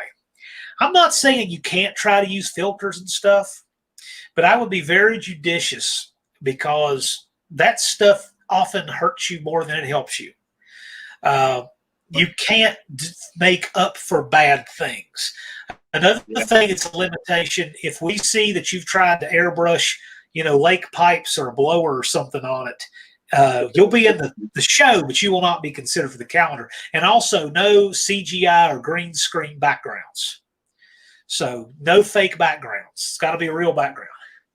Again, you can still be in the slideshow, but you won't be considered for the calendar or the prize because it's a photo contest. The chat's going crazy in here. The chat is always crazy because we have the best, craziest chatters. Hey, by the way, we're at an hour and a half, and I always, out of courtesy for our guests, I say, we're not going to tie you up forever. We're not holding you hostage by any means. So you got to run and let us know. But it looks like the chat's still healthy. So yeah, I usually kind of look at between an hour and two. And if there's still a lot of people here and still a lot to talk about, we'll stick around. But it's up to you. You're a guest, Adam, so you let us know. I'm fine. I'm a late nighter, so Yeah. Yeah, Unilug, that was a thing because you'd have the 4.5 and the 4 3/4. I got a good Unilug story. So my late friend Robert on his race car, he had a big block Maverick. And, it was actually 71 Comet, but it had Maverick sheet metal. He was breaking 1/2-inch wheel studs. This was a mean car. It had 1,020 horsepower on the dyno and a 528-inch 460. Top loader 4-speed, ran a 513, 514 gear in the rear, 32-inch slicks. And that car would pick the front end up through 2 gears. So it was really brutal on axles. And he would break a wheel stud every now and then. He'd break one. He'd replace the one, and then he would break another one right next to it. He'd replace it, then he'd break another one right next to it. He started to get really nervous because he said, one of these days I'm going to break 3 at a time and, have a real problem. So he noticed that the wheels were drilled for 4.5-inch and 4 3/4. The axles were drilled for both 4.5-inch and 4 3/4, but his brakes were only drilled for 4.5. So he drilled out the 4 3/4 in the brake hats, and then he put in 10 studs in each axle and wheel. So he was running both 4.5 and 4 3/4 on the back at the same time.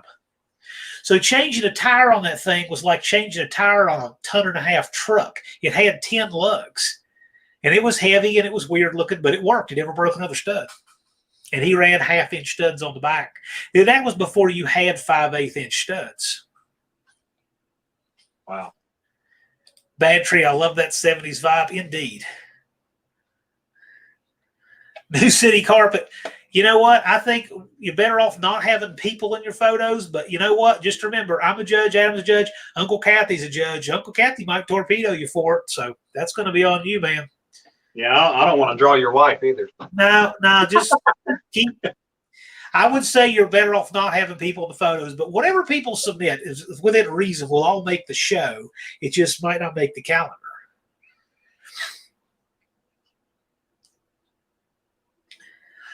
Look up wheelie bars from Whammo.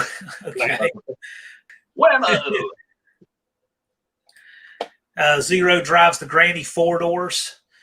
Yeah, I'll tell you, I love the Steelers again. By the way, Zero, I almost had Zero a set of wheel covers from Carlisle, and they got lost in that field, and we could not for the life of us find them again. I guess somebody else bought them. That was a mistake. I should have seized them on the spot.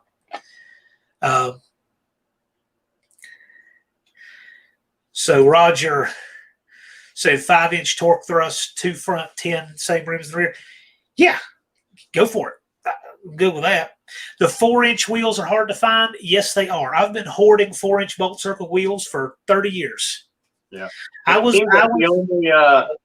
only common, if you consider common 4-inch bolt circle wheels you ever find are the center lug or the center line knockoffs like I have. It's like you don't find the other common like those. But remember, when Mopar did the K car and the Neon, that was a 4-inch bolt circle too. Oh, was it? Okay. It was a 5-lug 4-inch. So you could run any of the old wheels or the newer wheels on the older 4-inch circles. I was collecting 4-inch circle Mopar wheels before I had a driver's license. That sounds like stuff I did. For real. There's a part. How many entries? 1 per username. 1 per username. Because we're not going to let a guy with 30 cars have an advantage over a guy with 1 or 2. So pick your best photo. 1 per username. Because I want to do this every year if I can, and you'll have an opportunity to put others in there. Yeah, there'll be a yearly. Yeah, of course.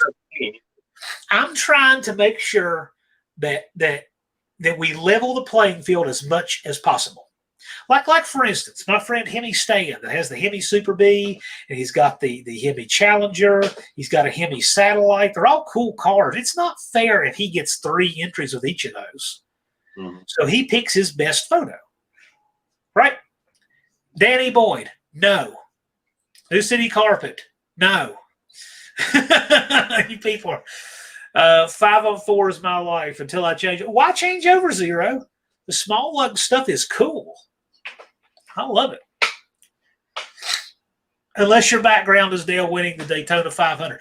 If you just happen to have your car there in the infield and you took a picture of that checkered flag on that rainy day in 1998 when Dale Earnhardt won the Daytona 500 under caution, I'll accept that. Otherwise, no.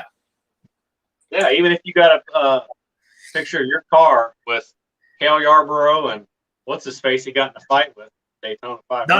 Donnie Allison. Yeah. If you got them in the background duking it out and you're over there next to your 77 Monte Carlo, you might win.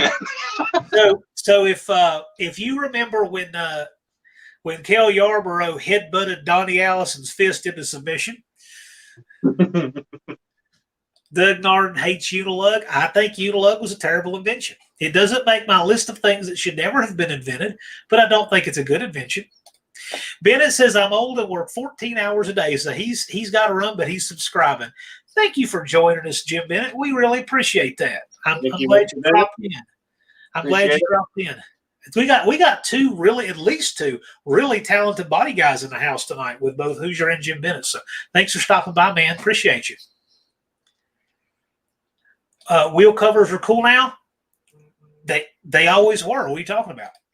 The best wheel cover ever was the 68 or 69 Dodges with the red centers on them. They had the looked like the mag, like the Bullet Charger. Yeah, full size. That's the best ones ever.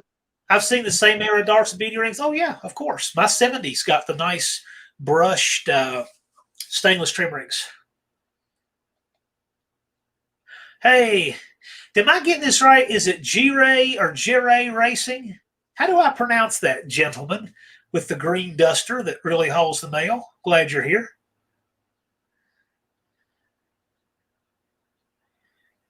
I want a Corvette with a vinyl top, full wheel covers, and side pipes. Well, that's easy to find because you're the only guy who does. No, a vinyl top is one of those goofy things that I like that most people don't. I like a vinyl top. I think they look great. Most people curse those things. I think they're cool. I like the 3/4 vinyl tops on Dusters, but you got to have the right color, feel confident. Yep. Neons are. I like neons. I'm gonna tell you, there's one thing that I really hated about a neon. I was so disappointed to see. When I was in a tech school, I put a neon on a lift, and the ball joint is the goofiest thing. The ball joint has this giant stud, and half of it is cut out, and then a bolt goes through there, and that's what holds it in the knuckle. Good. And it just freaks me out. It's like nothing should ever be made like that. Neon's got a few things like that. Neon should have been named Dart, not that Fiat thing. That Fiat thing. So I got one as a rental car one time, one of those modern Darts. The valve train in that thing is so freaking loud, you think it has a rod knock. The valve train clatters crazy loud in them. And they're just weird. They're definitely not my favorite. My friend had one of them, and he said this is the biggest disappointment for the Dart name. He got rid of it. Yeah, so Chris Greenaway, I appreciate car photos, but it needs to be your car. We want these to be photo contests of your car. So, like for instance, if I wanted to cheat, I would go get some really cool pictures of Hemi Stan's 1 of 38 Hemi Super B. How cool is that, right? But no, I would rather enter a photo of my Dart Sport. Not that I'm entered or eligible, but I would do that. Because it's a photo contest. Your daily driver. Take a really good picture of your daily driver. I did. I'll show you some examples of that in the video. It comes out. Dick Trickle was a great short track racer. It's a shame he's not still with us. He was a really good short track racer. There's a lot of guys who won a lot of races. They never won a Winston Cup race, but man, they were good and talented and won a lot of short track and ARCA and ASA and stuff like that. Can a pick with 3 cars be entered in the contest? I don't know why not. If they're your 3 cars. Your 3 cars, if you could take 3 good pictures. I would take one photo. Well, I would say one picture. Yeah. I guess what I was saying is if you're good at taking a picture of one of them, you're going to be good at taking Yeah. Yep. So, but I guess it just depends on. We want one entry per username. Because last time I got 227 entries. Didn't that out. Oh, yeah. Really like the lower patch job on the van? Yeah, wasn't that great? That was the greatest. That was that I love that video. That was the best bit of Bob achievement Ross. I did on this thing. That was like watching Bob Ross, you putting that panel in. Actually, if you look at how I did the quarter panel about a year ago, those came out pretty good. It was a similar connection. I did them very similar. I did know that about Dick Trickle. Had a cigarette lighter in the car, smoked during cautions. He ran with an open face helmet so he could smoke. And he didn't have a cigarette lighter installed, but Bullet Bob Reed, he smoked while he raced. In fact, I got a video that I took from the fence at Farmington many years ago of Bullet Bob Reed making a pass at his super stalker at Farmington. And if you look in the car, you can see him smoking. He got a cigarette hanging out of his mouth while he's staging. Didn't skip a beat. They just don't make them like that. Oh, when he raced in his cowboy boots. He wore his boots when he raced, too. A lot of those guys did that. They do not make them like Bullet Bob Reed anymore. Sounds like Jerry. Okay. All right. Just making sure I get it right. Jerry Ray. Yeah. Cool guys. Magnum 500 style wheel cover. Yeah, those were always so funky. I remember those. You know what he's talking about? The it looked like a Magnum 500, but it bowed out, and they put it on the Ford trucks and vans in the 70s. And if you took the lug pattern serious, it would have been like a 7-inch lug pattern or something. Later, Lunar, have you good sleep? Yeah, Grumpy was smoking a cigar when he made runs. Yes, he was. Indeed, he was. Full 5-spoke wheel covers with the Cobra center. Have the Dodge version. That's cool. Yeah, they had different wheel centers. So I think the Fords were smaller. Ari found Zero, the Christine hub. That's cool. That's really cool. Bad Tree, you out? All right. Later, Bad Tree. Jay says, Adam reminds me of Rick Ocasek sitting in a van listening to a Cars tape in a van. Okay. Dick Landy, people of all kinds of other people. That's for sure. Yeah, well, actually, Zero, Dick Landy didn't smoke. He never lit those cigars. He always just chewed on them. That's a little known. That's like a trivia question. Dick Landy wasn't a smoker. He just chewed on it. It's the weirdest thing. Yeah. You say he was into smokeless tobacco. Yeah, I guess he was into smokeless tobacco before it was a thing. Yeah. Yeah. I met Bill Manfred Golden once, too. It was the strangest thing. I was walking through the pits in Bristol, and he'd broken something in the truck, and he hollers at me to help him roll it into his pit. It's just strange. I know, he's just hollering at Lunar. Muscle City Madness. Ruben here is asking, Hoosier, if you could have one piece of equipment, big or small, that you don't currently have and always wanted, what would it be? Maybe a plasma cutter or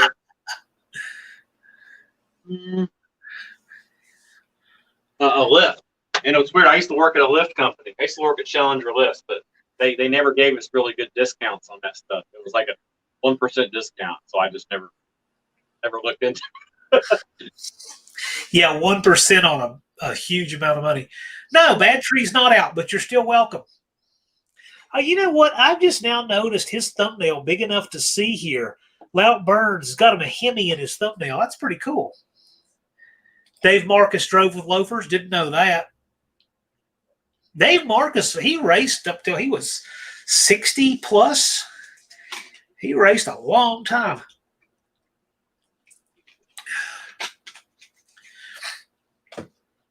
Danny Boyd says, I'll check him out tomorrow and post a video on my channel. Good. I like to see when people are posting videos on their channel. People making content. That's cool. Captain Do is exactly right. You should get Hot Wheels to do your van. I totally agree. Totally agree. Hoosier Garage line. His van is a real life Hot Wheels.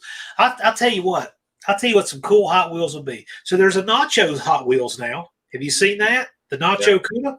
That's a real life Hot Wheels now.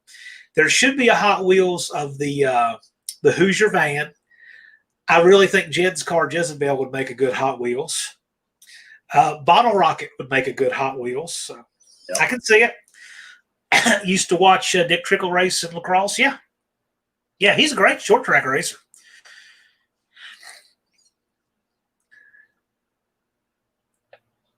I need to get I got a feature that pops up occasionally on my channel. It's called In the Pits with Billy. And Billy isn't necessarily a big car guy, but he's a Hoosier, but he likes to do historical stuff. We was talking about doing a feature on the dirt track races that a lot of the Indy 500 drivers used to do. And it used to be on the Wide World of Sports and stuff like that. And, Mario Andretti and guys like that, they would get involved, and you would have some real racing heritage there. Need to poke and prod him and say, hey, give me a little documentary. Just got off the phone with Buff in Boise. Yeah, I know. I miss Buff. I don't see Buff that often anymore. He's sequestered in the People's Republic of Maryland. He'll retire eventually. Zero subbed also. Cool. Looks like we're getting people some subscriptions. Love it. That's a good thing. They're the love. Van looks nice. That's an understatement. The van looks very cool. Well, it looks like our chat's kind of wearing down a little bit. We're keeping them a little late. So y'all be thinking about your last licks there today. What's that? We're turning the weather on. It was partly cloudy. The temperature was 41 degrees. The joys of a CB radio. I know. Last year, a 440 and a tradesman was 76. So they didn't put 440s in the van all the way through 78? I thought they did. I thought the first year was 76. Yeah, I thought they ran them all the way to the end of the line. Yes, you guys are here. I agree. I just don't want to abuse the guest or abuse the chat. So I just want to say, go ahead and think about wrapping up. We'll probably just go ahead and sign off around 10 our time, 2 hour mark. Another 10 minutes or so. He says, no part Mitch met Garrett's Hot Rod Union. I'd love to meet Garrett's. I never have. The guy's 90-ish, so I need to do that. I got his autograph at the U.S. National about 10 years ago up in India. Yeah, I've been to his museum. Yeah, he's real approachable. I mean, he's almost like, if you have an autograph from him, it's like, well, yeah, so does everybody else. That's a guy who knows. He really appreciates his fans.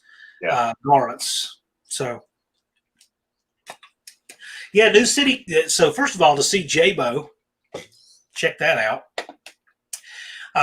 New City Carbon says 76 was it. Well, okay. We'll go with that. Mr. Wills says the Hot Wheels. I don't have a Hot Wheels, but Revell used the Starsky and Hutch Torino. Yeah, that'll work. I like Starsky and Hutch. I had a friend that had a 75 Torino 351 Windsor. I found for sale, and he bought it. He's going to make it into a Starsky and Hutch car. I was going to help him, and he chose something else for a while called drugs, and then he sold the car really cheap, and he regrets it to this day. So say no to drugs. Yeah. Well, speaking of that, one of my favorite cars I've ever seen in a magazine, and if I can find a search picture of this real quick, I'll put it up. There was a guy named Ron Filkins, and he had a 57 Chevy. It was a 9-second street and race car with a nitrous 350. And I bet I can find that. Oh, yeah, look at this. So this looks like somebody. These pictures are kind of small, but there's the car called the Black Death. And there's the 57 running a dragster with the wheels in the air. He used to run that thing against rail cars. And that's, I think, at Orange County International Raceway. Well, anyway, that car was really quick, really fast. Filkins wound up having a heart attack and dying on the return road in a race somewhere. Not in that car, but in another car years and years later. But his son had gotten the car, and the son had gotten into drugs, and the car got seized. And the police department would use the car for their drug education. Well, the police department doesn't know how to maintain this wild, exotic 350 with nitrous and all of that. So they wound up putting some kind of, it wasn't running anymore. And they did all these totally distasteful, tacky mods to it and used it for just ruined the car, just ruined it. So there's a good reason not to get into drugs. Think of what could happen to your car if it got seized. You know, forget about the side effects, you know. You know, worry about what happened to your car if the police take it. They'll ruin it. Ruin your car. Yeah. In the impact lot, or worse. Danny Boyd, I wish I'd been old enough to play with the Tri-5s. What do you mean old enough? DD Speed Shop's doing it. Dan's a good bit younger than me. Tell me you're not old enough. He is. That always bugs me. People say, well, you're not old enough to know about this. Well, we know who George Washington is. Right. Before our time. Right. No, thanks to the internet, we can know some of that. We couldn't live it, but we can know about it. We can hear all about it. Yeah.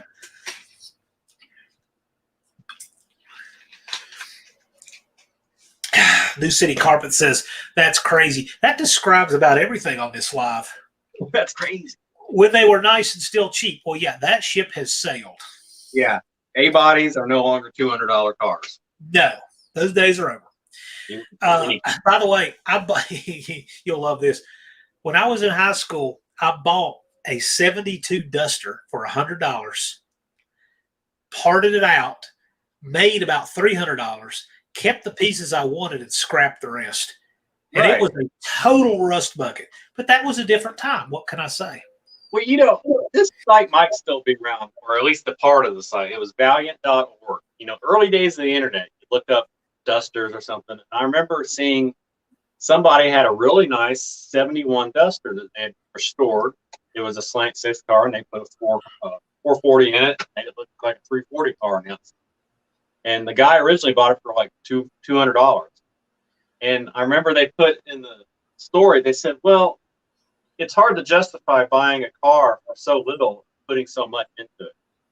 I'm like, well, that's better than buying a car for outrageous amount of money, putting even more money into that. Yeah. So, you know, I don't see the the argument here. You know what I say is when people talk about the deal on a car, I don't think you measure how good a deal you get on a car in money. You measure how good a deal you get on a car in time. Yeah. So if you overpay right now, 5 years from now, nobody will think it was a bad deal. Right. I mean, I remember passing on a 340 standard bore block that was $75. Wow. Okay, I know that, but I'm saying it's deals are not measured in money anymore. They're measured in time. Right. I remember not buying a 69 Roadrunner that was daily driven, beautiful B5 car, light package, everything, Magnum 500s, chrome was nice, $1,800. But this was 30 years ago. Yeah. That's a $20,000 car at least now. It's the perspective also. Yeah. Because that one guy I talked about earlier that had the Roadrunner that he hit the Celica. Yeah. He said one guy on the street corner had a 69 Roadrunner with a blown up Hemi in it, and he was just trying to get off the lawn for $100. His dad wouldn't let him buy it. Yeah. But he wasn't mechanical. He wasn't a mechanically inclined person, so it never would have went anywhere. Anyways, right. For that time, it was just a junk car. Mopar Mitch, I've seen that movie and I love that car. I would love to see that. That is so cool that you know that car still exists and you know where it is. How does it look today? I know you have my email. If you took a picture of it or something, I would love to know what that car looks like today. I've seen that movie. I like that movie. I'd like to see that. I think that was Nick Nolte and Don Johnson in that, the yellow 57 Chevy. Cool car movie. The Mr. Will is out. Thanks for joining us. Yeah, thanks a lot. Yeah, we all have these stories of regret, stuff like that we never we never bought, maybe should have, that kind of thing. I'm glad most of mine are from other people. Yeah, well, it's the way it works. I never had enough money at any one time to say, oh, that's down on that. I just didn't look. Roger Isbell, 75, could have bought a Sublime Green Superbird for $450. I was looking at a 1980 Auto Trader, and a guy had a Hemi Cuda in there for some crazy low price in 1980. It's at one time they were just used cars. Yeah. All day. They'd say all day long. I remember one guy in Low Park on that farm. He had 3 or 4 72, 73 Challengers. He said, yeah, we'd wreck one, go buy another one. He said, all day long. So I'll tell you one I missed here a while back. It was about 2014. I was at a flea market, and I walked in to the flea market, and all the way across the building, I bet you 100 yards away I spotted, and I'm not known for having good eyesight, but I bet you 100 yards away I saw what I thought I saw, and I started walking on a mission, like that 4 mile an hour walk, like nobody better get in front of me because I'm running over them. Sure enough, I got closer to it, and I said, that's exactly what it looks like. The guy had a Hemi air filter lid just sitting by his table. So I got there as quick as I could, and he sold it to me real cheap. So, of course, you know what I asked. Well, what else do you have? Well, I said, I got some other parts. You want to see them? I got a 360. I said, yeah, I want to see. Sure. He says, well, I'll wrap up here about 3 o'clock, and I'll be at the house at 3:30, so I'll be there waiting on you. So, of course, I'm there. The guy, I bought a 360 complete. I bought a 360 short block. I bought an 8 3/4 with 456s and a sure grip and a few other things. I made him a package on dirt cheap. I think I bought all of that for $200. Stupid cheap. But the guy said, and this just, the color, I'm sure the color's drained completely out of me. He said, yeah, I got rid of my 340s here a couple weeks ago. He sold 11 340s for $200 a piece in a package deal. 11 340s. That was the total production. And he sold them to a guy who has a little Mopar parts shop there in town. Like, that's the last guy that needed them. That guy's been gouging people for years. He sold 11. What I'd have given. I mean, 11 3/4. I would have taken a U-Haul, one shot, all of them, no haggling, nothing. But just anyway, out the credit card. We'll get our money back. now my buddy Robert, he did hit the mother load like that one time. He bought 18 460s at one time. This guy had a house, and the basement was half underground and half outside. Yeah. So he walks down this hill to the basement door and opens it. There were 18 460s in this guy's basement. A 460 is a heavy engine, okay? That's like 750 pounds a piece. And they had to get them out of a walk-in basement door. He said the loading job was horrific, but they got it done. He said it took him 2 trips with his truck and a 16-foot trailer, but he got them all. Wow. So 460s. Like that seems like a mildly desirable engine, like it is, but then it isn't. Yeah, Wheeler Dealer in 79 had a 70 Superbird for $7,000. I know a guy that had 3 of them. So that Mopar parts guy in town, he had 3 of them at one time. And I don't know what he still has or what he sold, but he bought them back when they were cheap and been sitting on them. OMG, 2 engine hoist. No, you can pick it up with 1. I have 2 engine hoists. I have my big red one, and then I got this little gray one. That's so funny. My big red one, I paid a decent price for it. It's real heavy duty. It's an Arcan. I got it 20-some years ago. Good hoist. But my little gray one came out of the dumpster at Harbor Freight. My uncle found it in the dumpster at Harbor Freight. I had to get some bolts. I have nothing in it. But that thing, it's got casters on all 4s, and it's real nimble and small. I'm loving using that gray one. I think it works better than anything. Because it won't roll sideways. I've borrowed those ones that were like, they was solid base, and they took up a lot of floor space. Yeah. The guy I used to work with, he was done doing his hot rod days, and he said, I've got a lift and motor stand from Sears from mid '80s. He said, "I'll sell both of them to you for $100." Yeah. So, and he hauled them to my house. And I like the hoist that you might see it in some of my videos. It's in the corner because you can actually fold the legs up on it. Yeah. Keep it really compact. Right. So I kind of like those, but you know, they all work pretty good like that. He was asking about 2 hoists to get that engine out of the basement. I have a pick if I can find it handy. No, I know how to do it because I just did it. I just got a couple of engines out of a shed. And I'm looking for the photo of how we did it because it was crazy. I don't know if I have it handy or not. No, what we had to do was almost. I'm scrolling back. I'm scrolling back about 3 or 4 weeks where we did it. Well, there they are. Okay, so there I'm moving a couple of them. It wasn't the photo I was looking for, but that's one of them. But I was going to show how we actually got them out of the. So what I had to do was these things on an engine hoist or on a stand with the casters. You can use pieces of plywood, long strips of plywood, and you can actually go over a threshold like a ramp. It'll bow enough that you can go over that. You can't do it with 2x4s, but you can do it with strips of plywood. Anyway, so I put the plywood down, and that let me roll these things across all of that unlevel stuff because the plywood would conform to it. And so to get it on the plywood, I used a little pry bar and lifted it up one wheel at a time. Then once it was on the plywood, it would roll out. Then I could pull the pin out, take the hoist, grab it off of the stand, put it in the trailer, and then just do another one. So if you're moving a bunch of the same kind of engine, that's a pretty practical way to do it because you can just keep putting the back of the stand on each engine's bell housing. So if you're going to do that, take the right bolts, and take a tap. Because your engine, if it's got a bunch of rust, you can't get the bolt all the way out. So take a tap. But it works just fine. Awesome.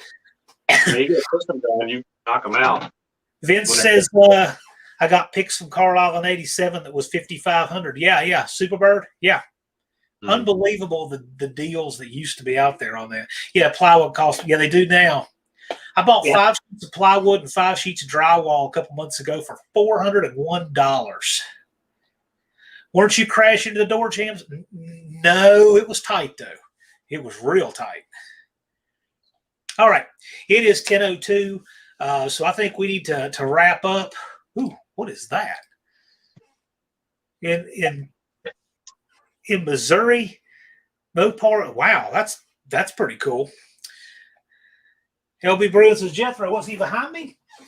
He's somewhere. Yeah, I don't know where they see Jethro. So anyway, we'll wrap up. I want to thank my mods for sure. So Bad Tree's a mod, Just Mopar Joe's a mod, Andy Wood is a mod. Didn't see him tonight, but Fubar, a great mod. So I want to thank all of you guys. Thank all you guys for showing up. We had a good turnout tonight. We had 50-some concurrent at one time. It's a good turnout. I'll go ahead and plug the next live. So we're going to have John from Shop 209. Oh, I hear Jethro now. It's 10 o'clock. It's like clockwork. He knows it's time to control. So we're going to have John from Shop 209 here on the 29th or 30th of November. So look for that one. And I've got a couple other interesting guests in the hopper. Can't make an announcement just yet, but we are stepping up the game because some of these guys have seen how much fun we've been having with the guests we have, and they want in on it. So I'll be looking forward to seeing you guys in the chat again soon. You got anything else, Mr. Adam? No, I got a video dropping tomorrow. You'll see the paint on the van. And yeah, just subscribe. Go along. Excellent. Yep. All right, guys. Been a lot of fun. We're going to have one here again in about 2 weeks, 29th or 30th with Shop 209. I'll see you guys then. Y'all have a good night. Check it out. Bye. All right. And out.